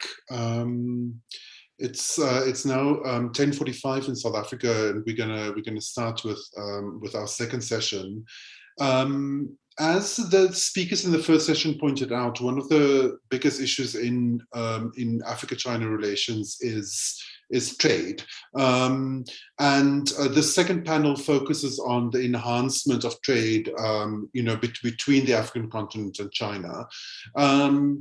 So just as an interesting data point, we saw today that there was an announcement that a company in Rwanda is going to lease quite a lot of land in Zimbabwe to grow chili peppers that will eventually be exported to China. So it's this interesting data point, it's an interesting indication of how trade with China also facilitates greater economic cooperation between different African countries, so it's and the kind of richness of this exchange. So I'd like to introduce the moderator for the second session, my colleague Cyril Prinsloo, who works at SAI's Economic Diplomacy Program. Cyril, please go ahead. Good morning, Cobus. Thank you so much for that introduction. And good morning to our colleagues. Good afternoon to colleagues listening in from China as well. And yeah, it's a great privilege for me to moderate this session today, focusing specifically on enhancing Africa-China economic cooperation. As Cobus has rightly pointed out, throughout our discussions today, we've heard about the significance and the significant growth of China and African countries' economic relations over the past 2 decades. And again, just to highlight some of those figures, total trade last year was around $150 billion. China is the biggest source of foreign direct investment, more than $3 billion in 2019. So clearly this is an important relationship for all parties involved. And grateful to have this opportunity to discuss this ongoing relationship today. As Cobus mentioned, I think our session today specifically focuses on 2 key frameworks. The first is the African Continental Free Trade Area, and of course the second one is the upcoming FOCAC Summit. And without trying to preempt some of the pertinent dimensions around our cooperation within these 2 frameworks, I think we have a brilliant panel of speakers, experts who will really give us some insights into how we can further enhance our cooperation in this regard. Now, colleagues, and specifically for our audience members, I think before I introduce our first speaker for today, I would like to encourage you to actively participate in the conversation by using the chat function, using the Q&A functions. And I will ask our panelists to keep an eye on these functions and respond directly to any comments or questions we might get from the audience. Now, colleagues, without further ado, I would like to introduce our first speaker for today's session, for the second session, which is Ms. Ekeruche. Ms. Ekeruche is from the Center for the Study of Economies in Africa. And I've been working with Ma probably for the last 5 years, and it's always a pleasure to listen to her insights. So thank you so much for joining us, and happy to hand over to you, Ma. Good morning, everyone, or good afternoon for those in China. Thank you, Cyril, for the kind introduction, and thank you, Saya, for extending me the invitation. I will quickly share my screen. Today, we'll be exploring new frontiers of the China-Africa trade relationship that will be emerging as a result of the African Continental Free Trade Area Agreement. More specifically, we will be looking at ways through which African countries can achieve more favorable outcomes from their relationship with China. The outline is pretty straightforward. First, we'll be looking at the state of play, that is the current situation of the 5 key areas which the AFCFTA covers. So trade in goods, trade in services, investments, intellectual property rights, and competition policy. and this will be done in the context of the China-Africa trade relationship. After which, we will go through critical recommendations for both parties. So that is for African governments and also for the Chinese governments, to ensure that both parties get the most out of the relationship in the emergence of the African Continental Free Trade Area Agreement. So to start off, what is the current situation with regards to China and Africa's trade in goods? Data from the Johns Hopkins China-Africa Research Initiative shows that trade between both parties has consistently increased since 2016. It reached about $192 billion in 2019. However, what we can immediately see is that China's exports to Africa accounts for the majority of the trade. In 2015, it accounted for about 77%, and more recently in 2019, it accounted for about 59%. On the other hand, Africa's exports to China, although it has been rising, it has been volatile and determined largely by commodity prices. So following the commodity price shock in 2014, it accounted for only 23% of total trade in 2015. And the COVID-19 pandemic is expected to have a similar negative impact, considering during the lockdown period, the demand for all commodities and mineral resources in general was really low. Now, what constitutes the commodities that are being exported between both parties? As has been highlighted by the ambassador, Africa exports mostly raw food commodities, oil and non-oil mineral resources. Meanwhile, China exports to Africa intermediate and final or finished commodities. For trade in services, what is the current state of play? So here, we'll be looking at a case study that the center conducted several years ago on China-Nigeria South-South Cooperation Program.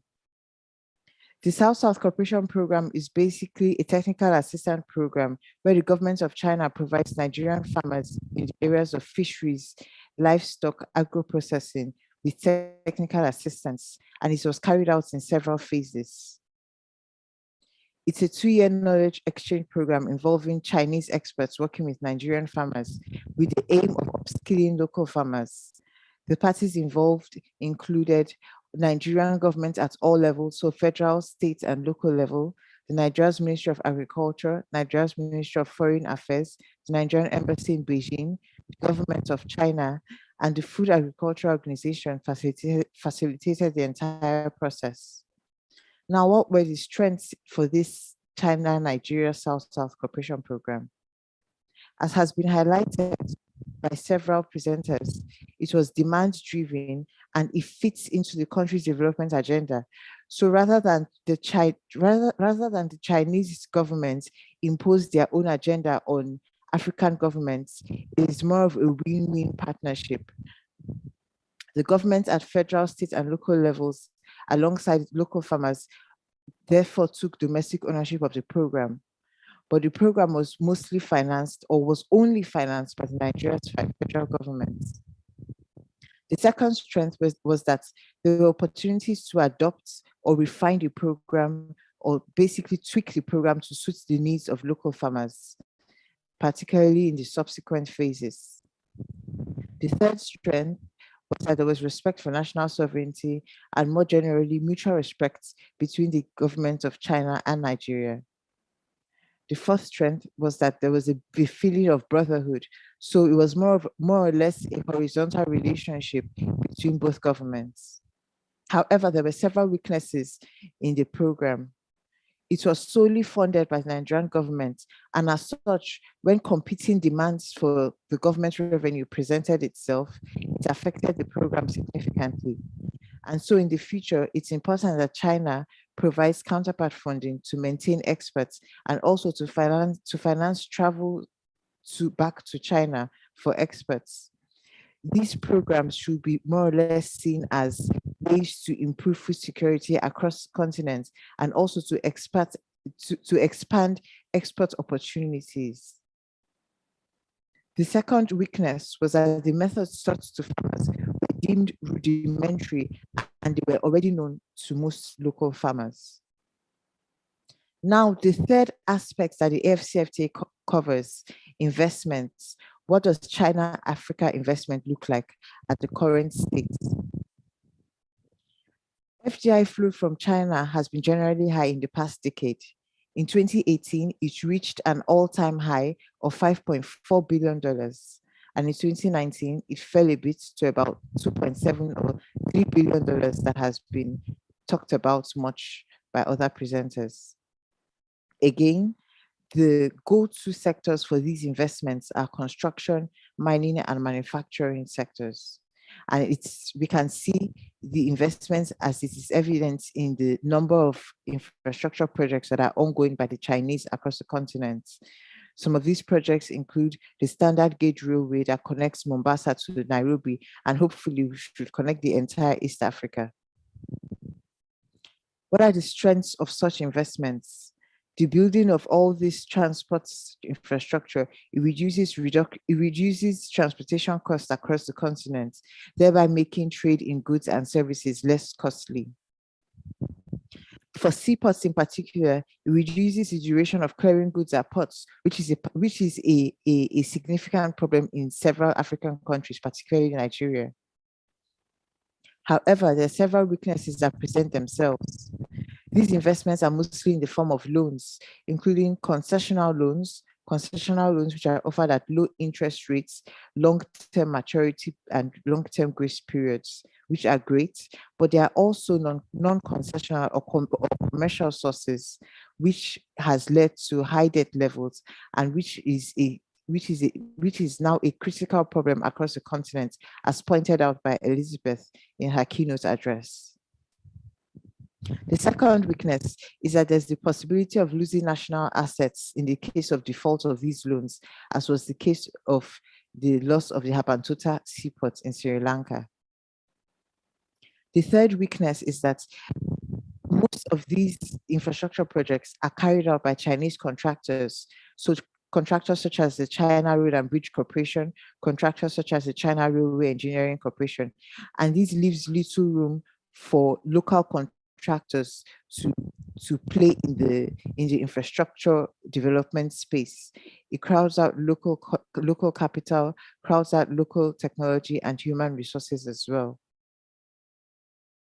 Moving on, the fourth area that the AFCFTA covers, which is the intellectual property rights.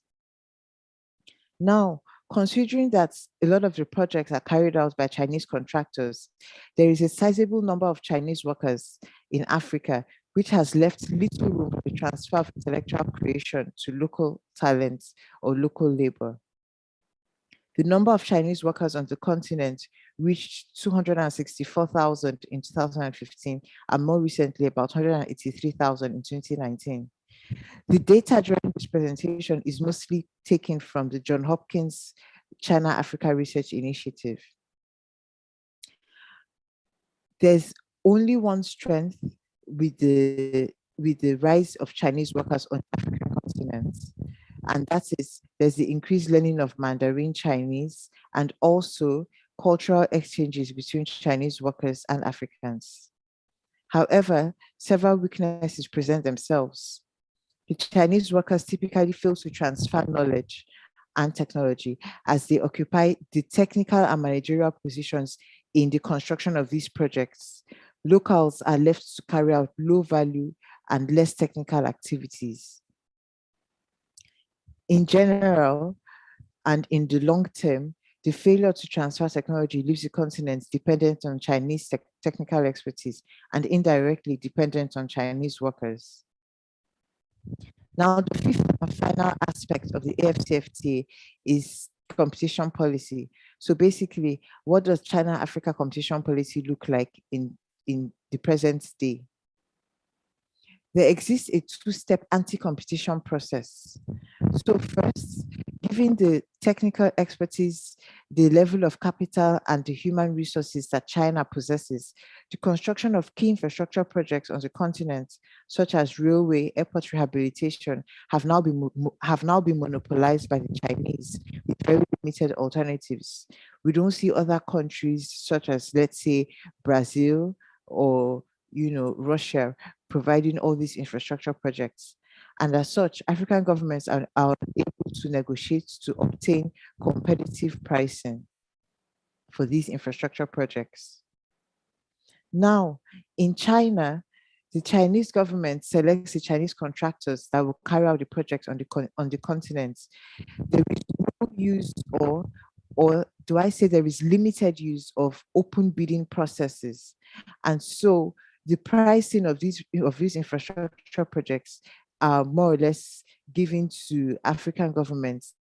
They are not competitive prices. I have teased out 5 critical recommendations for African governments to ensure that they get the most out of the deal in the emergence of the African Continental Free Trade Area agreements. The first is that with regards to trading goods, it is important and it is critical to improve the sanitary and phytosanitary standards, particularly for agricultural projects, particularly for agricultural commodities, and also to add value to both agri and manufacturing commodities in order to take up more export opportunities. This will ensure that local businesses get the most out of the deal from from the trade in Africa, and also can export across the African continent. Regarding trading services, there is a need to design and also enforce protocols on trading services in order to liberalize the critical service sectors, such as telecoms, such as transportation, such as financial services. And this is particularly important because in several regions, such as COMESA, ECOWAS, and SADC, these protocols already exist. However, they are not being enforced. So enforcement is critical. The third recommendation is that there is a need to remove barriers that discriminate against foreign investments, and most importantly, to shift away from non-concessional or, will I say, commercial sources of finance in order to avert debt sustainability issues across the continent. The fourth recommendation is that there is the need to design and enforce intellectual property laws that will ensure, allow, and protect the inward transfer of technology from Chinese employees to local talents, as it is critical for local innovation. Finally, it is important to leverage on multi-stakeholder approach involving the private sector, research organizations, civil society organizations, and the media to achieve these reforms. This has been much talked about by Folashade and Anzetse, where they have talked about the difference between perception and reality. And in order to ensure that perception matches reality, it's important that all stakeholders are carried on in the reform process across the continent. For the Chinese government, I have teased out 3 key recommendations. The first is to ensure that the processing capacity of African businesses is significantly improved in order to ensure that adequate value is being added to commodities before exports. This can be achieved through several channels. First, by setting up factories on the continent. Second, by improving linkages with the domestic manufacturing sector. And third, by enabling deliberate and intentional knowledge and technology transfer to local talents and local businesses. Now, this should ensure that micro and small businesses transition into medium and large scale businesses, which will reduce informal trade and ensure that all businesses adhere to formal procedures of exports. Thus, it will expand formal trade and also increase employment across the continent. The last recommendation for the Chinese government is to increase investment in transportation, communication, and other infrastructure projects. Yes, investment is high, but like we've seen, it has reduced from about $5 billion to about $3 billion in 2019. And it is important to ensure that these investments are not tied to stringent and self-destructive outcomes. And the overall outcome of these investments is to ensure that there is increased interconnectedness across the continent in order to improve trade. Thank you.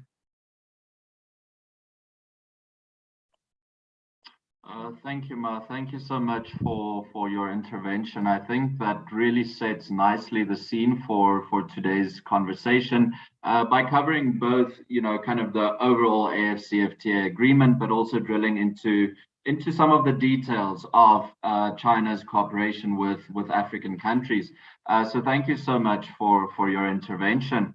I see there is one question for you in the chat box, so if I can ask you just to have a look at that.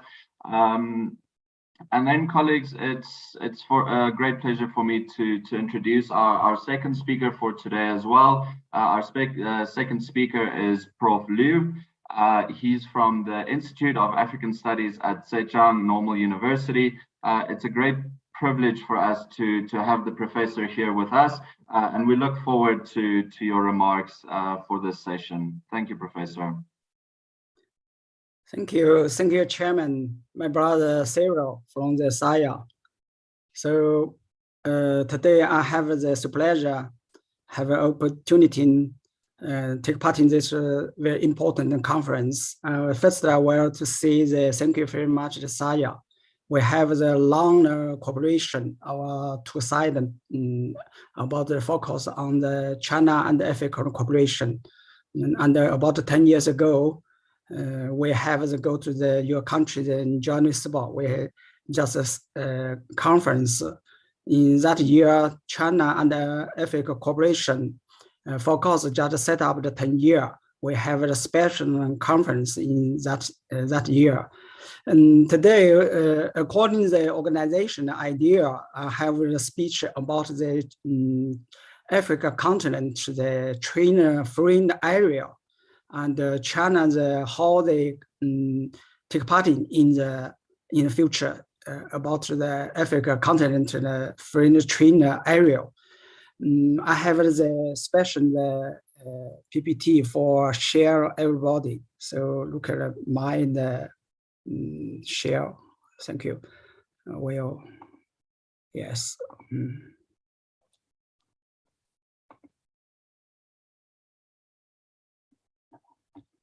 Okay.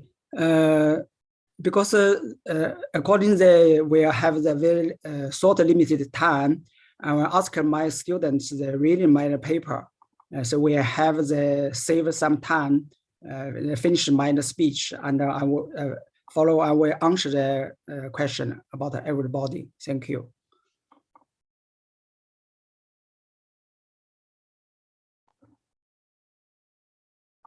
Okay.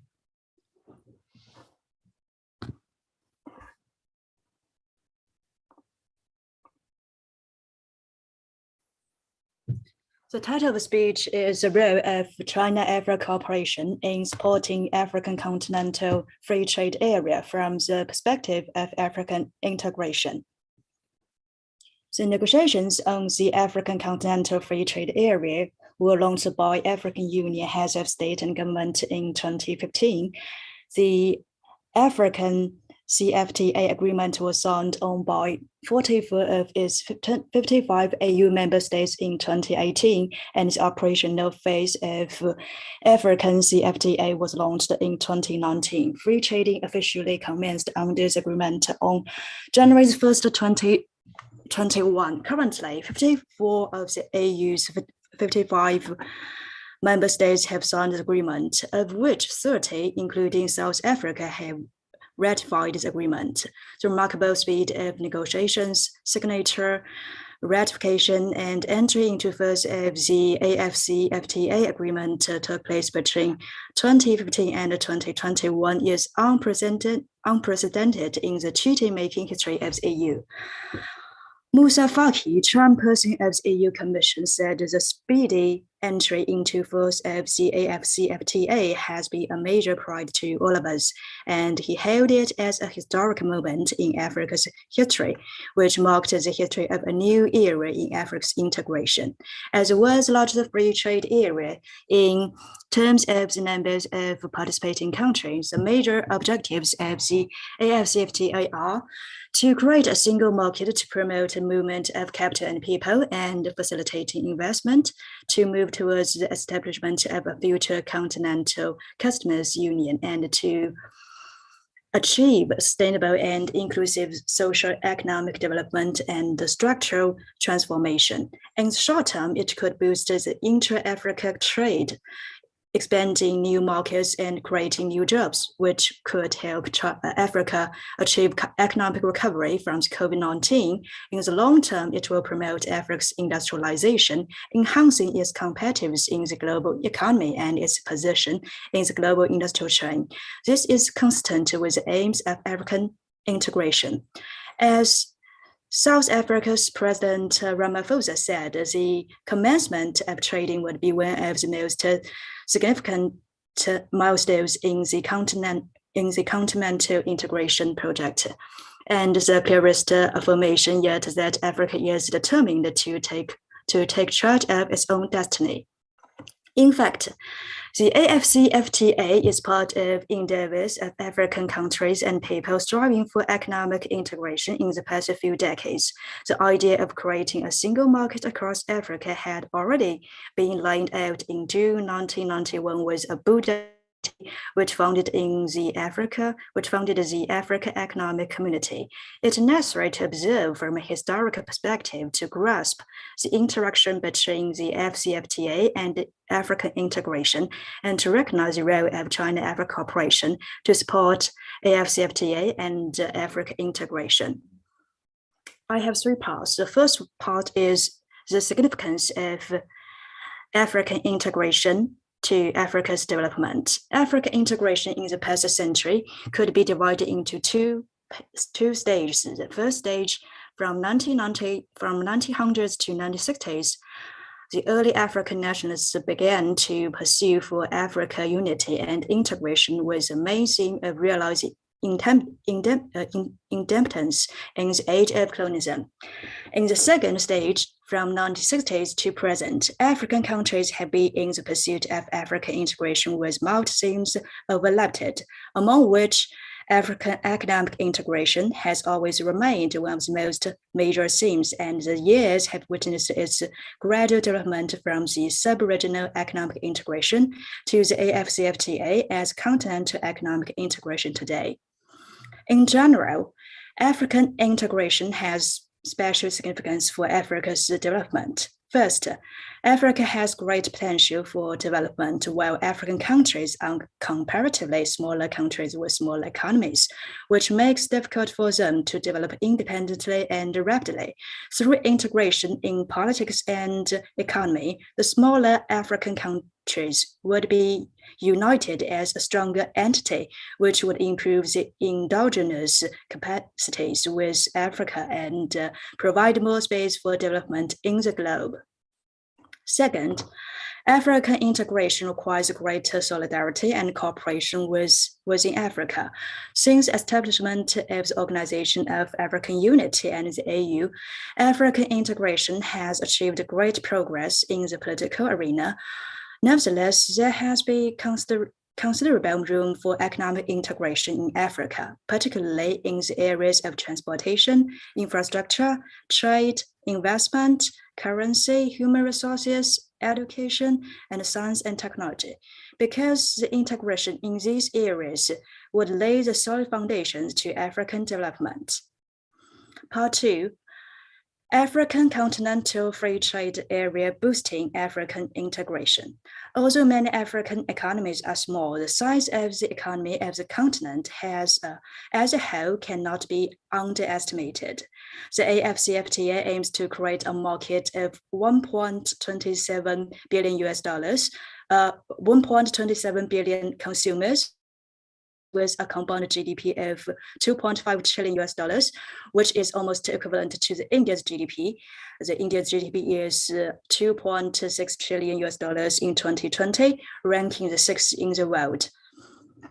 The following are two suggestions to the implementation of the AFCFTA. First, the implementation of AFCFTA should follow the law of supply and demand and improve the foundational areas in urgent demand.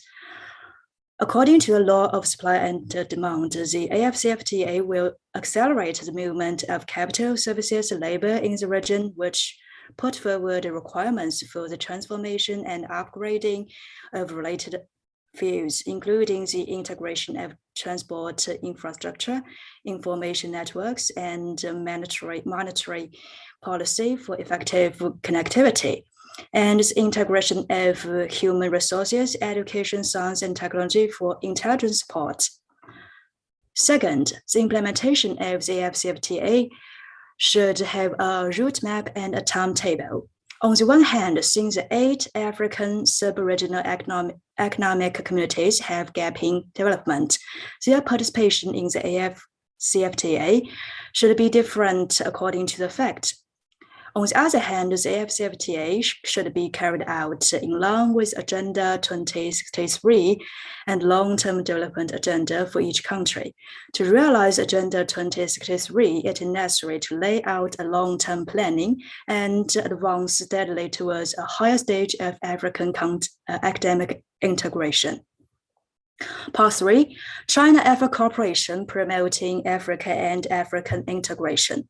For a long time, China has always been an active supporter and promoter to promoting African integration in the areas including politics, economy, education, science, technology, and health, and so on. China has always supported the AU to play an important role in Africa's development and integration and other international and regional affairs. Today, China is also a strong partner to support the AFCFTA. A few days ago, China's Vice Minister of Commerce, Chen Keming, held video talks with Secretary General of the Secretariat of the AFCFTA, MENA, and signed the MOU to collaborate and establish the expert group on economic cooperation. MENA said China has been providing financial assistance to the AFCFTA Secretariat since its establishment and support on experts touching on intellectual property rights, investment, competition policy, and digital trend would be the impeding of AFCFTA Phase 2 negotiations. The following are frontiers China-Africa cooperation have contributed to and could be enhanced in supporting AFCFTA and African integration. First, the FOCAC is an effective and practical mechanism to realize the AFCFTA. The 28th Beijing Summit of the FOCAC launched 8 major initiatives, of which the second is an infrastructure connectivity initiative. This initiative supports Chinese companies in participating in Africa's infrastructure development by way of investment, construction, operation, or through other models, with focus on enhancing cooperation on energy, transport, information and telecommunications, and cross-border water resources. It also supports China work with Africa to undertake a number of key connectivity projects. In the past 3 years, these key connectivity projects have been completed or are in process. Since China has actively participated in improving the connectivity in Africa, more than 6,000 kilometers of railways and the same of roads, nearly 20 ports, and over 80 large-scale power plants, and more than 130 medical institutions, 45 sports stadiums, and more than 170 schools have been built in different African countries, including some flagship projects. All of these projects have played an important role in the industrialization and economic transformation in Africa. During this process, Chinese enterprises have employed a large number of local employees, which created more than 1.5 million jobs for African people.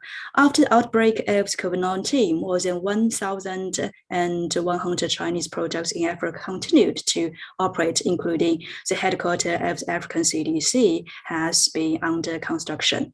The newly signed construction projects by the Chinese enterprises in Africa increased year on year by 21.4% in 2020, which shows African countries do have a great amount for infrastructure. It can be seen that China has become the most powerful external partner of African integration and a positive force in promoting the AFCFTA. Second, China has been Africa's largest trading partner for 12 consecutive years since 2018. Impulse in the space of China-Africa trade reached $209.02 billion in 2019, was an increase of 2.4% year on year.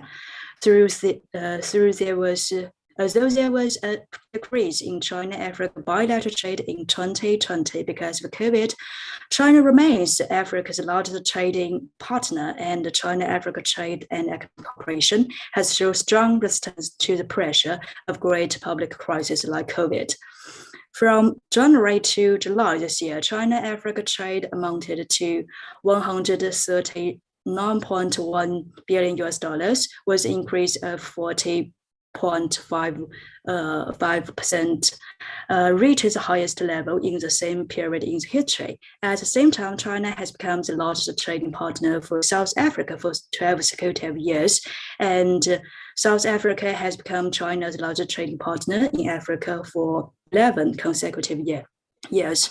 From January to August this year, China-South Africa trade totaled $34.72 billion, was an increase of 65.7% year on year. According to a record, China's direct investment in Africa has an annual growth of over 25%, according to the UNCTAD's World Investment Report 2020. China's investment stock in Africa has increased by more than 20% from 2014 to 2018, while the investment from other major countries has shrunk during the same period. Although in general, the foreign investment in Africa has been declining in recent years, China's direct investment in Africa has been growing steadily, which reached $2.96 billion in 2020, with an increase of 9.5% year on year. By the end of 2020, China's investment stock in Africa has succeeded $27.4 billion in more than 50 countries. Africa has also been an important exporter to China. In the past 3 years, China's imported agricultural products from Africa have grown by 14% annually, and China is now Africa's second largest importer of agricultural products. More than 350 agricultural products from Africa have been granted access to China. Through the online live promotion and other new models, African products would continue to enter Chinese markets. In the future, China-Africa economic cooperation could be better integrated with the AFCFTA, enhancing the connectivity in the free trade transportation infrastructure and monetary policy between China and the economic entities within the AFCFTA. If, in a few years, China and Africa trade could be raised to $300 billion and China's stock of direct investment in Africa would exceed $100 billion, it will promote the AFCFTA to a new level. Some potential frontiers could be explored, including the areas of agricultural processing, automotive industry, telecommunications, finance, e-commerce, and information services. Third, it is important to improve China-Africa cooperation in public opinion guidance, discourse construction, and personnel development to promote African integration and the AFCFTA. In 2018, when Ambassador Chen Xiaodong attended the 7th China-Africa Think Tank Forum's In Beijing, he delivered a speech to the think tanks in China and Africa and said that I encourage you to lend your voice to the bright future of China-Africa relations and help shape a narrative that reflects our shared values. It would also help if you could step forward to debunk false stories about China-Africa cooperation whenever they arise. This encouragement is of great guidance significance for the exchange and cooperation between China and Africa think tanks. Over the past few years, it has been the consensus of Chinese and African scholars to play the role of China-Africa universities, think tanks, and the media to tell the true story of China-Africa cooperation. Just a few days ago, on October 21st, 22nd, we held the 10th China-Africa Think Tank Forum in Hangzhou, and a scholar from South Africa said in his keynote speech that China and Africa need to define their own narratives instead of allowing others to define China-Africa relations. The China-Africa well-known young scholars who can speak out their own voice will have a wide range of influence on shaping China-Africa narratives, constructing China-Africa discourses, and presenting a true image of China-Africa cooperation. The Institute of African Studies at Zhejiang Normal University has maintained close exchanges and cooperation with South Africa academics, think tanks, and media. In 2010, with support of the Embassy of South Africa, we co-organized with SIA a summit to commemorate the 10th anniversary of the FOCAC, when the then Vice President of China, Xi Jinping, attended the opening ceremony and delivered a keynote speech. And in 2015, we organized the 4th China-Africa Think Tank Forums with the Mabangu Institute for Strategic and Reflection in South Africa. In recent years, we also have continued to carry out research on African economy, security, integration, and so on, and published a lot of books and papers. We also set a branch in South Africa and have worked for educational integration and talent development in Africa. We hope that we will continue to strengthen Africa, to strengthen academic exchange and cooperation with South Africa's academics and think tanks in different research areas. We are ready to work with experts and scholars from South Africa and the whole African continent to increase our voice for the AFCFTA and China-Africa Economic and Trade Cooperation. We believe China-Africa cooperation will play a more active and constructive role in the process of establishment of AFCFTA and African integration. Thank you very much. Okay, thank you, Chairman. That is my speech. Okay, thank you very much. Thank you so much, Professor Liu and your colleagues for your intervention. It was really nice to see some of the very tangible examples of cooperation between China and African governments, and thank you also for some of those recommendations that will hopefully feed into the upcoming FOCAC summit. Again, colleagues in the audience, happy for you to engage with Professor Liu and his colleagues. Please make use of the chat function to engage with them. Now, colleagues, it's my privilege to introduce our third speaker for today, Ms. Fu.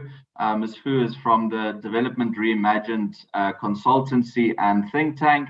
Ms. Fu also recently co-published a paper for SIA, specifically on linkages between the AFCFTA and China's Belt and Road Initiative. And in a short while, one of my colleagues will also post the link. But it's a great pleasure for us to have Ms. Fu here with us today and listen to some of her insights. And happy to hand over to you, Ms. Fu. Thank you.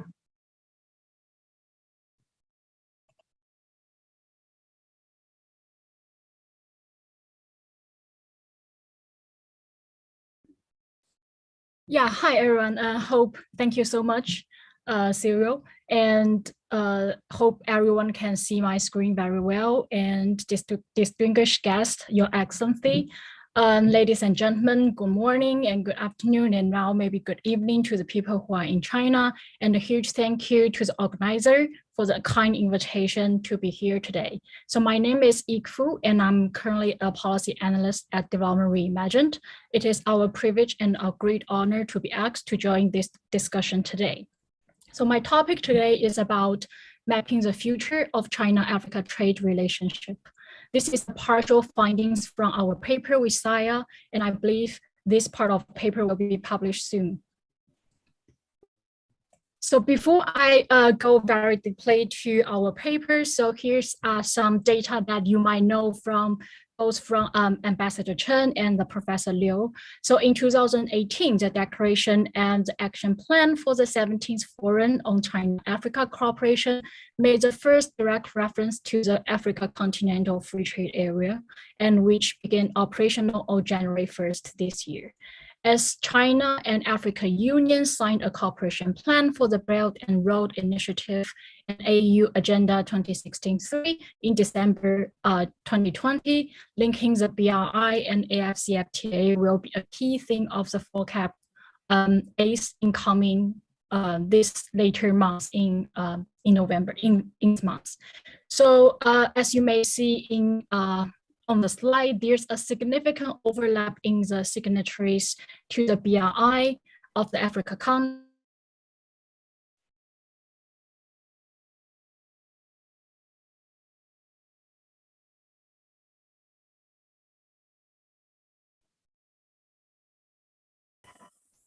Good afternoon. I see we have Ms. Fu. We just dropped you there for a second. Yeah, I think my internet just dropped. Sorry, I will just share the PowerPoint again. Brilliant, thank you. Yep, hope everyone can see that, right? Okay, cool. Yeah, sorry for poor connection. So yeah, I will go further about, so as you may see, there's a significant overlaps in the signatory. So both China and Africa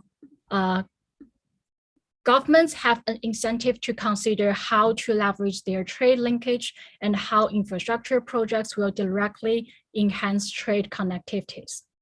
And just as what Ambassador Chen has mentioned, China is now Africa's largest trading partner and also one of the most important investors. So this all makes FOCAC this year an important platform for exchanging and discussing to the next steps. And there are several ways in which the BRI and AFCFTA could be linked going forward.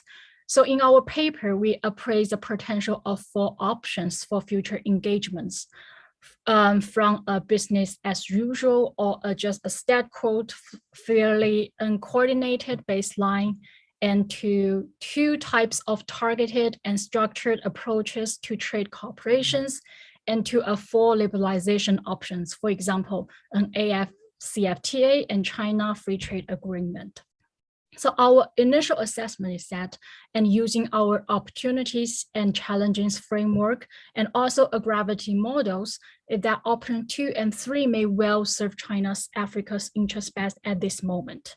And our analysis suggests that option 1, like business as usual model, could pose risks to Chinese interests in Africa. And while option 4 is the most ambitious one at this moment, but has a long-term aim.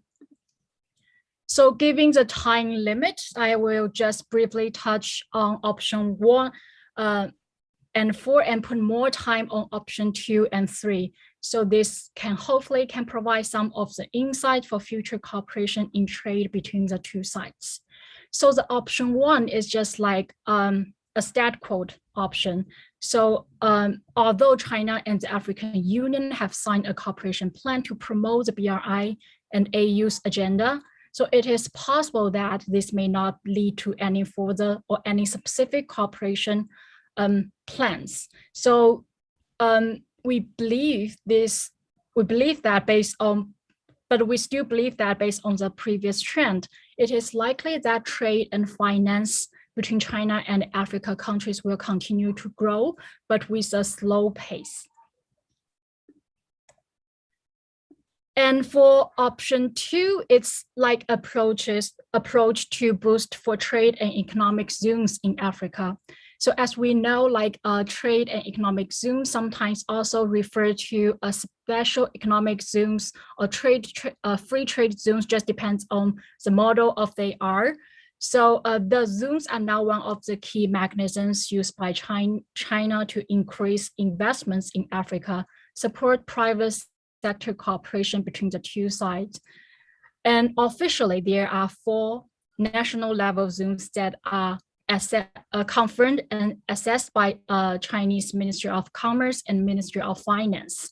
So these 4 national zones in Africa are in Ethiopia, Egypt, Nigeria, and Zambia. So the zones, we believe, so the zones we believe are well suited for win-win cooperation. For example, like Chinese companies supported by Chinese government invest in this construction of these zones and encourage business to invest. So which can lead to the building of infrastructure and create and local job creation. So, and moreover, once these zones are well established, they have the potential to assume a dominant position in many African markets in the production, such as like the competitively priced consumer goods, building materials, machineries, and electronic equipments. And such products can also be manufactured for export markets. And so I think foreign direct investment also plays very important roles in the establishment of these economic zones. And as you can see, based on these graphics, construction and mining are the top 2 sectors that have been receiving the most Chinese FDI. So the manufacturing sectors are somehow lagging behind, but it has a great potential. So we bring a case study here to see that the economic zones are a good example of how the Chinese are investing more heavily in the manufacturing sectors, as many Chinese companies choose African countries as a destination for the relocation of the labor-intensive industry. The focus, and moreover, the focus of Chinese investment has also progressed from textile to industrial materials, such as auto products and appliances. So for example, 95% of firms in the China-Ethiopia Eastern Industry Zone are manufacturers, with more than half of these producing industrial materials and auto parts. So the enterprise in these zones are also important in terms of value addition capabilities, such as providing employment opportunities in the host countries. But we still find that this option has 2 limitations. So first, as you can see in the graph, it's kind of a summary graph in our paper. So firms involved in these zones are not diverse enough. So there's only, so the zones are dominated with the Chinese firms, but with only a few other foreign firms and a very few domestic firms. And these firms also have a few direct linkage to plans under the AFCFTA.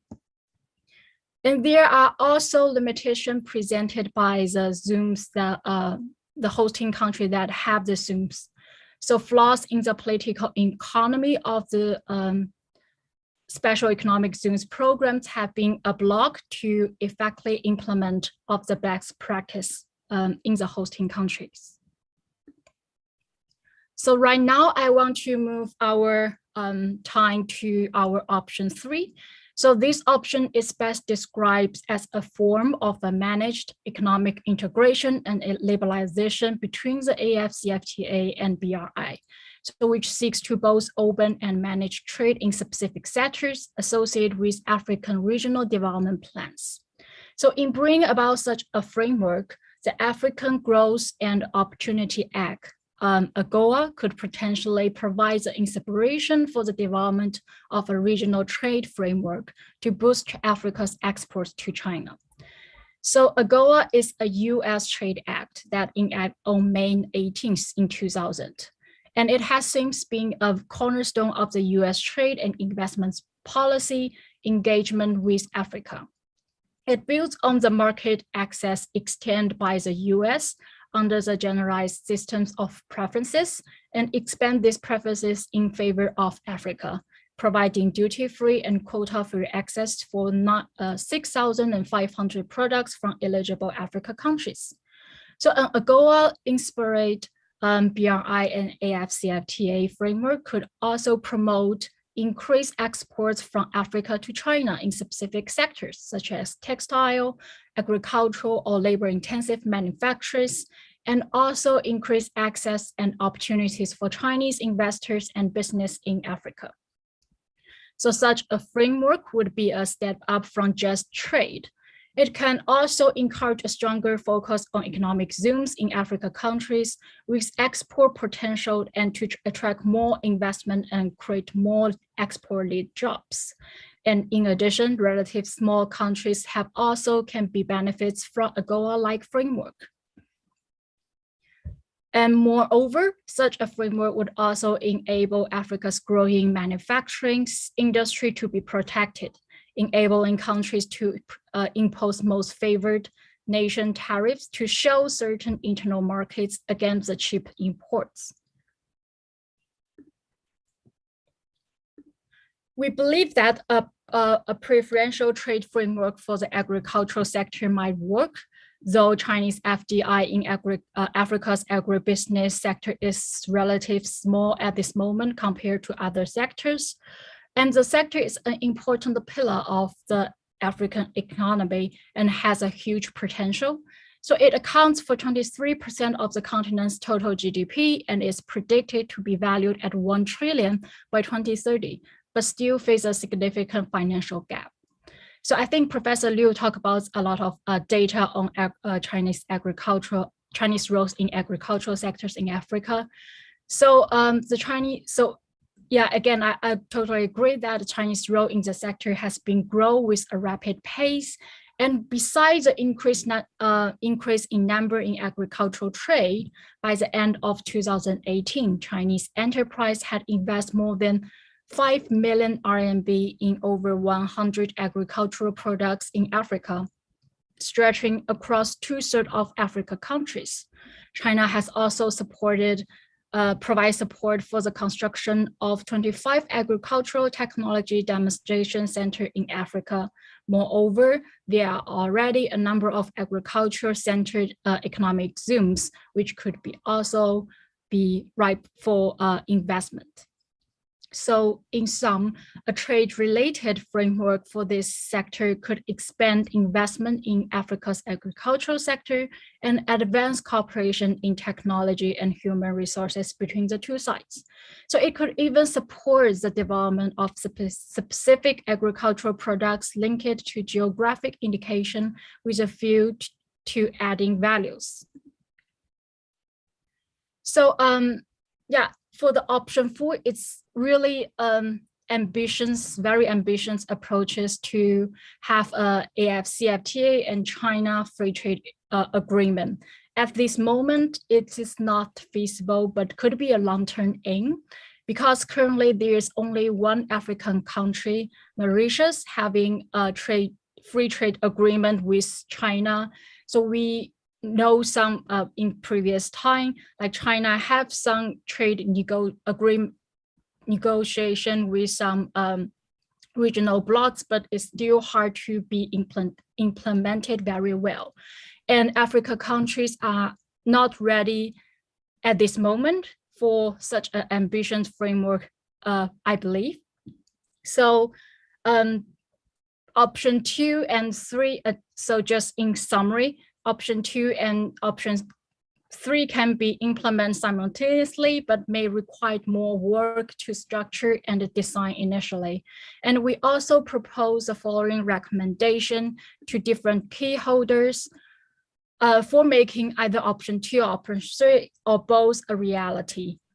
So we strongly believe that a more concrete action plan is needed to be formulated by the Chinese BRI leading group and the African Union Secretary to guide and effectively track the BRI and AFCFTA cooperation. Just as what Professor Liu mentioned, so in late October, so there's a MOU signed by China and AFCFTA on establishing economic cooperation experts. So on economic cooperation, so that is really a good signal, and it's well linked to our recommendation in our paper. So second, to bring in the private sector, the AU and the AFCFTA secretary could take a lead in proposing to establish a joint BRI-AFCFTA cooperation promotional group. So with both Chinese and African stakeholders to hold regular and in-depth talk and exchange ideas on a regular basis. Moreover, each African country should proactively prepare an in-depth China plan that comprehensively sets out what its citizens want from a Chinese partnership and possibly how China could help to boost their economics. So last but not least, better communication platforms are also needed among African countries and also Africa with countries with Chinese stakeholders. So Africa countries should find a great forum where they could meet informally or formally to discuss and exchange experience of negotiating in lending and investment instruments.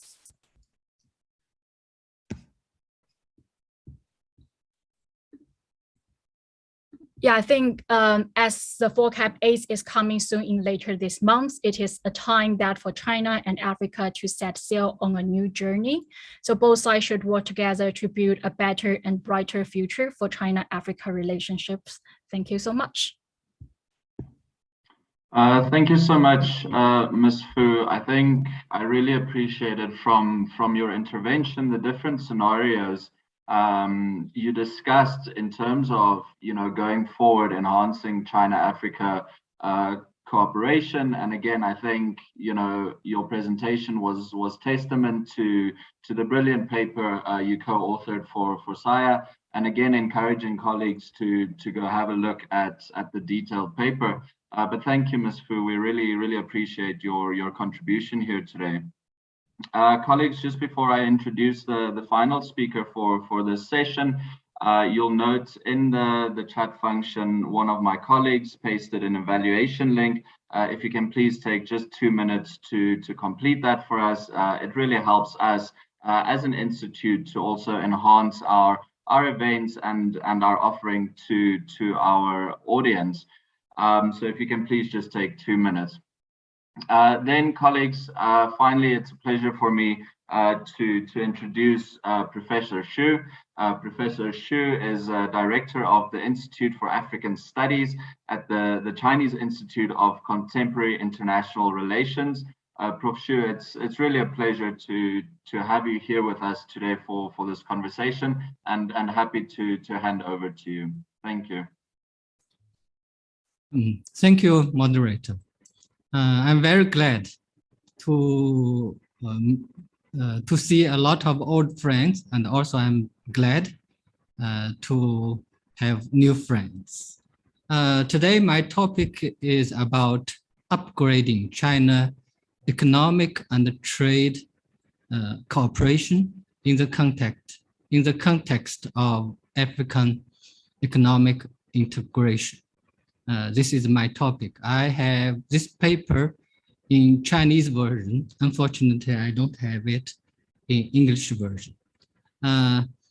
First, I will talk about the necessity and opportunity for upgrading China-Africa economic and trade relations. First point, I will say that with the Africa continental free trade area and also Africans' economic integration, it will give more opportunity to upgrade China-Africa economic and trade relations. Because as far as I know, one of the barriers for China and Africa to have enlarged trade volume and also to have much closer cooperation is that of the limited or as a small scale of economy in African country. So now with this economic integration, I will say that it could really give more opportunities for China-Africa cooperation, because Chinese economy is quite large. So usually Chinese want to have large-scale market, etc. The second necessity is that now, because of this COVID-19, China-Africa economic cooperations, international conditions, and also our domestic conditions has already been changed. So we need really to find new ways to further our cooperation, to sometimes to even to continue our cooperation. So we need, in this context, it also some old measures of cooperation will got more difficulties. We need to find new approach for our further cooperation. Third point I will make is that now Africa's economic transformation, the pressure for China, for Africans' economic transformation is bigger than before. Because these years, Africa economy met quite a lot of new problems, not only because of the COVID-19, but because of, I think, of the structure of now Africa's economy. So Africa needs to have a shift to be too dependent on raw materials, mineral resources, to have a faster agricultural development and manufacturing development. So Africa needs to upgrade its own economic structure. So in the first point I will talk about is that the structure of China and Africa economic and trade relations also need to be upgraded. If you look at these latest 2 or 3 years statistics, I will say that if we don't upgrade our economic and trade relations, the further and the faster development of our economic and trade relations will meet more difficulties. So this is first part. I want to talk about the necessity and opportunity.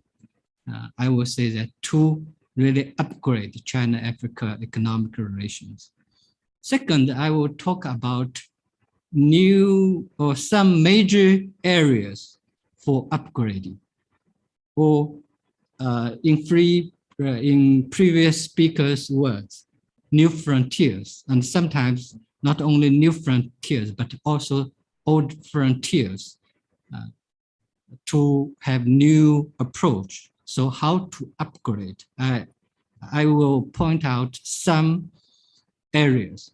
First, I will call it the area of healthy Africa in the health domain. With this COVID, I really discovered that China and Africa need to have more cooperation in health sector. Till now, although, for example, China has more than 40 medical teams in Africa, and also China helped a lot, Africa's CDC and some others. But till now, China-Africa health cooperation are too much based on aid-driven cooperation.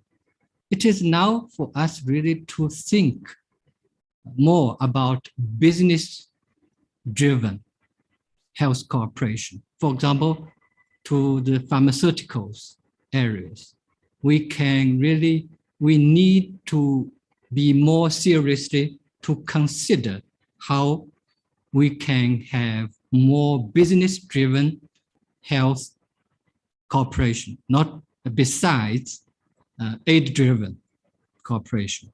This is the first sector. The second sector, I will call it Made in Africa sector. So manufacturing sector. I will say that with African Continental Free Trade Zone, perhaps more Chinese surplus productivity can really go to Africa, because I really found some, for example, relatively large, small scale productivity can hardly go to Africa. But perhaps with this African Continental Free Trade area, perhaps we can have more opportunities.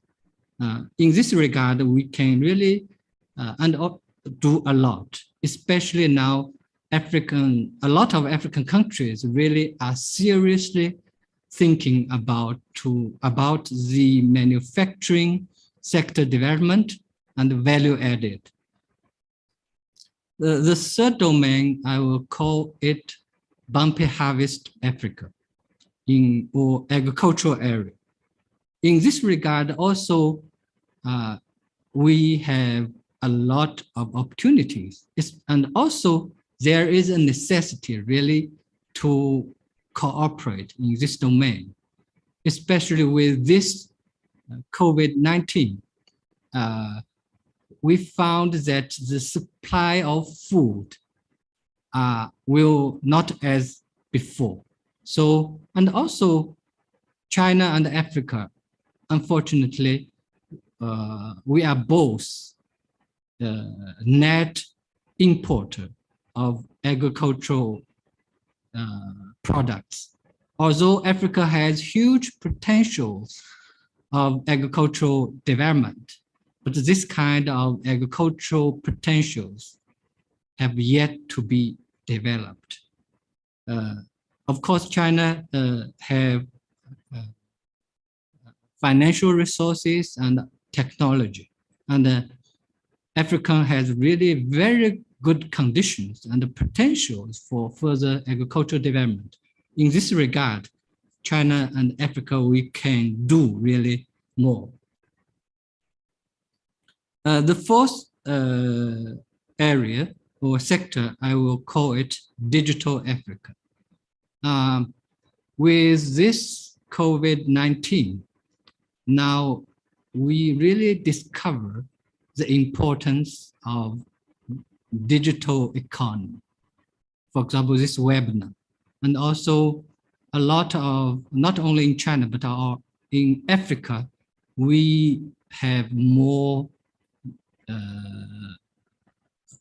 activities related to digital digital economy. I will say that now it is really an opportunity for us really to think how to have more cooperation in this domain.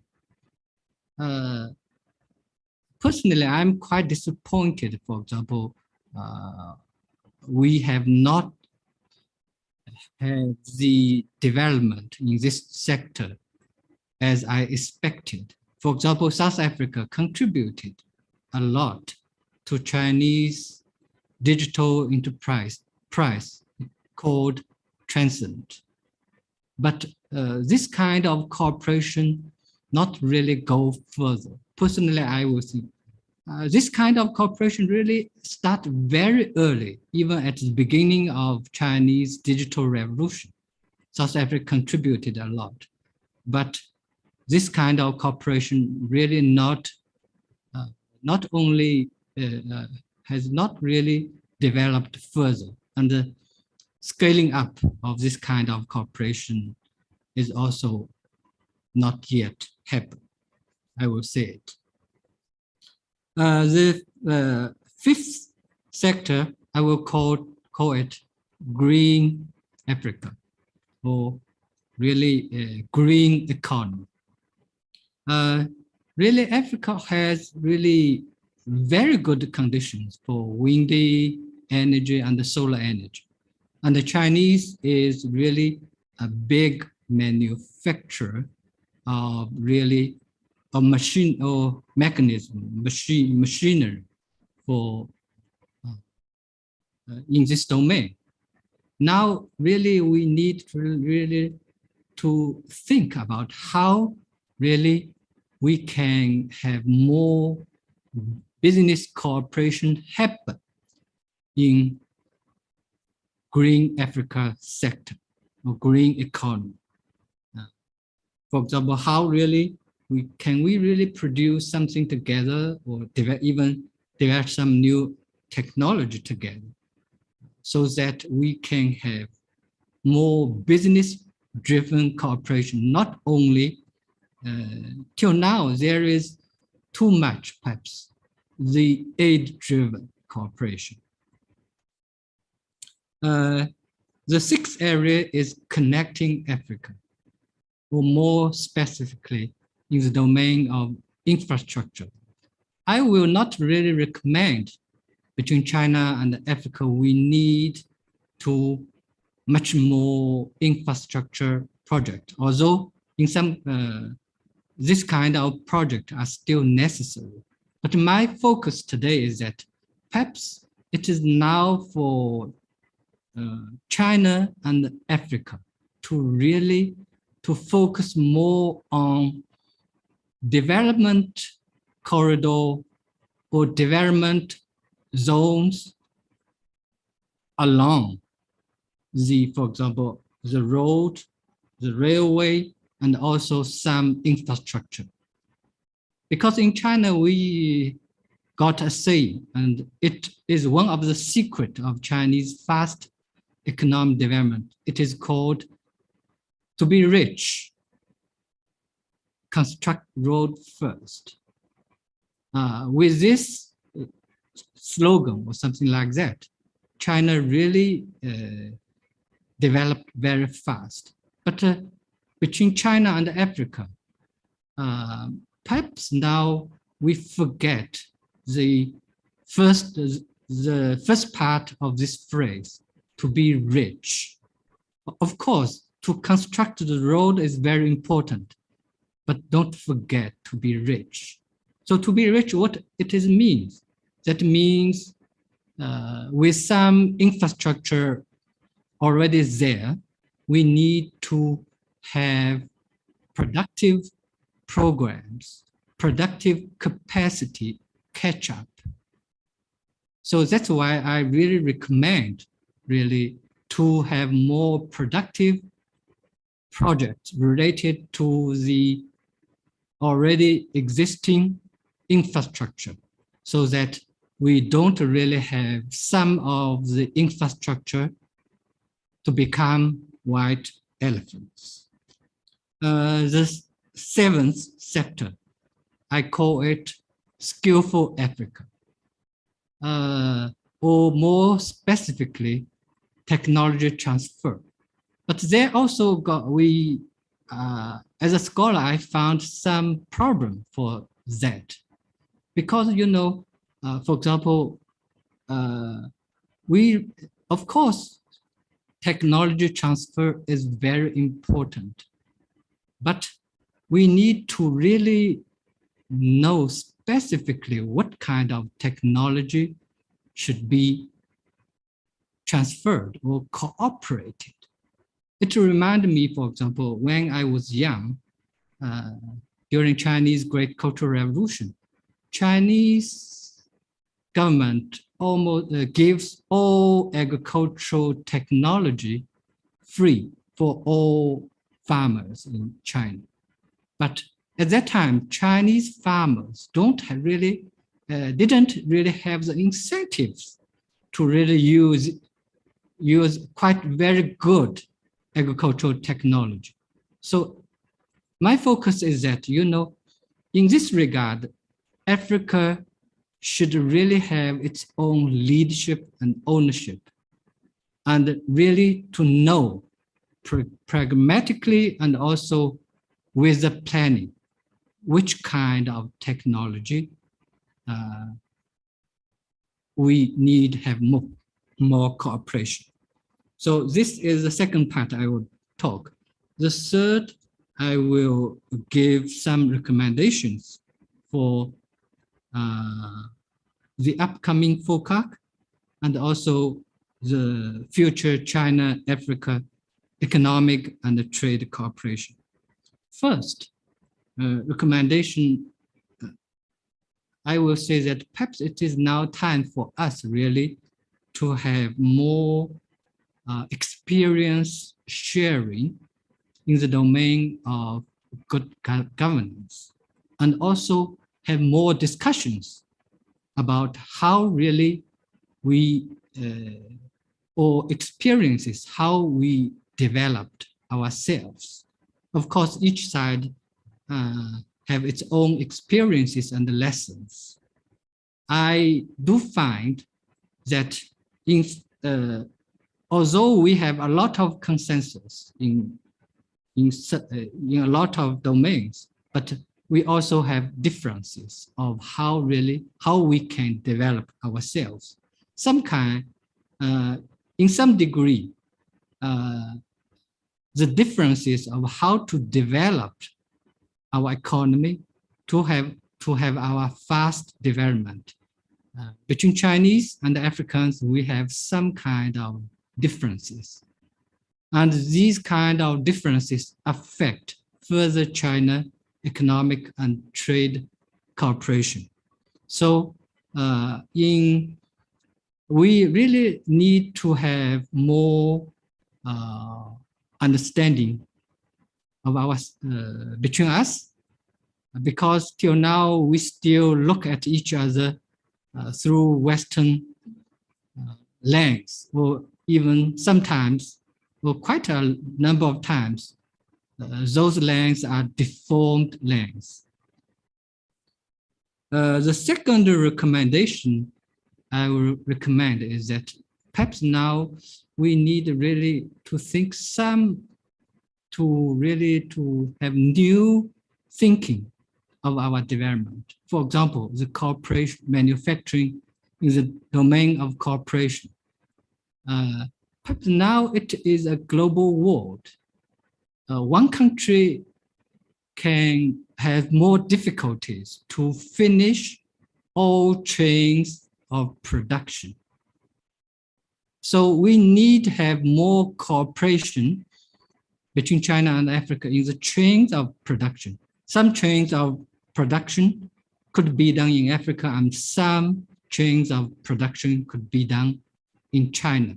But till now, the mentality till now of Chinese and Africans, we still emphasize too much that we can do all the chains of production. So perhaps we really need to find new ways of cooperation. Third recommendation is that perhaps now it is time that we should make more emphasis about really the economic information sharing. Because of this COVID-19, I do find that now economic cooperation, information, trade information sharing between Chinese and Africans, we met new problems, perhaps more problems than before.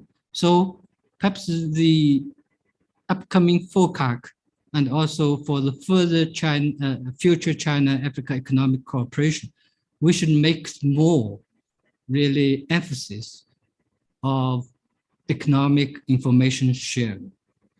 The fourth recommendation is about Africans' leadership and ownership. I really do found that in some degree, even with today's presentation, I will not really say that we emphasize in much about Africans' leadership and ownership enough. Because, you know, sometimes I really do find some details and also we don't really talk about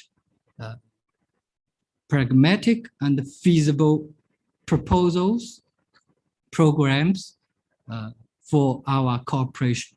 In this regard, I really do hope that Africans have more leadership and ownership, not let Chinese to tell our African friends what to do and what should not do. I really hope that African, really in this regard, African have more leadership and ownership in China-Africa cooperation. The last but not least, my recommendation is about really perhaps now it is time for us, Chinese and Africans, we should pay more attention to the concrete proposals and also feasible proposals, programs, planning for our cooperation. Because really diamonds are in the details, although we have very good thinking, but if we really lack detailed proposals, suggestions, so that we will meet a lot of problems. As a scholar, I do find that in some area between China and Africa, we really lack some of the details. For the conclusion, I will say that with Africa, with this new situation, international situation, our domestic situation, and with Africa's continental free trade area, we really have a lot of opportunities. We should seize this opportunity for our further economic and trade cooperation. Thank you very much. Thank you so much, Professor Xu. Thank you for your intervention. I really appreciated your focus on practical elements of enhancing China-Africa cooperation. So thank you so much for your intervention. Colleagues, I think we've already gone over our allotted time for this session. So I'm going to wrap up this session.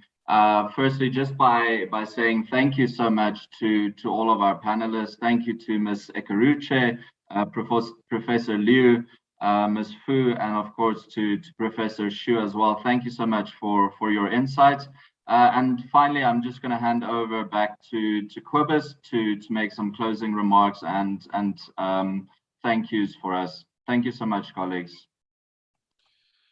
Thanks, Cyril. And I'd also just like to extend our thank you to all of our guests, and particularly to Ambassadors Chen and Zhou for making time for us in this, but must be the incredibly busy time for them. So we really appreciate all these insights, and we really appreciate also the chance to add to this conversation between Africa and China in the run-up to the FOCAC summit. Just this morning, actually, the government of Senegal released the official FOCAC dates. So we now know that it will be from the 28th to the 30th of November, so very soon. Yeah, we'd just like to really thank everyone. We really like to thank the work from our colleagues at the Embassy of the People's Republic of China for helping us to coordinate this event. and for really for kind of for bringing together all of these amazing guests. We'd like to also just apologize to the people who posted comments in the chat that we won't be able to kind of to get to all of them, but we really thank you for your contributions, and we'd like to also to let you know that this was on YouTube, and there should be kind of video of the event available later, as well as we'll also be able to circulate the PowerPoints for some of the presentations. So we would just like to thank you again for your participation, and kind of onwards towards FOCAC, we look forward to bringing you additional insights on China-Africa relations as the summit continues and into the future. Thank you so much again, and thank you to everyone who participated.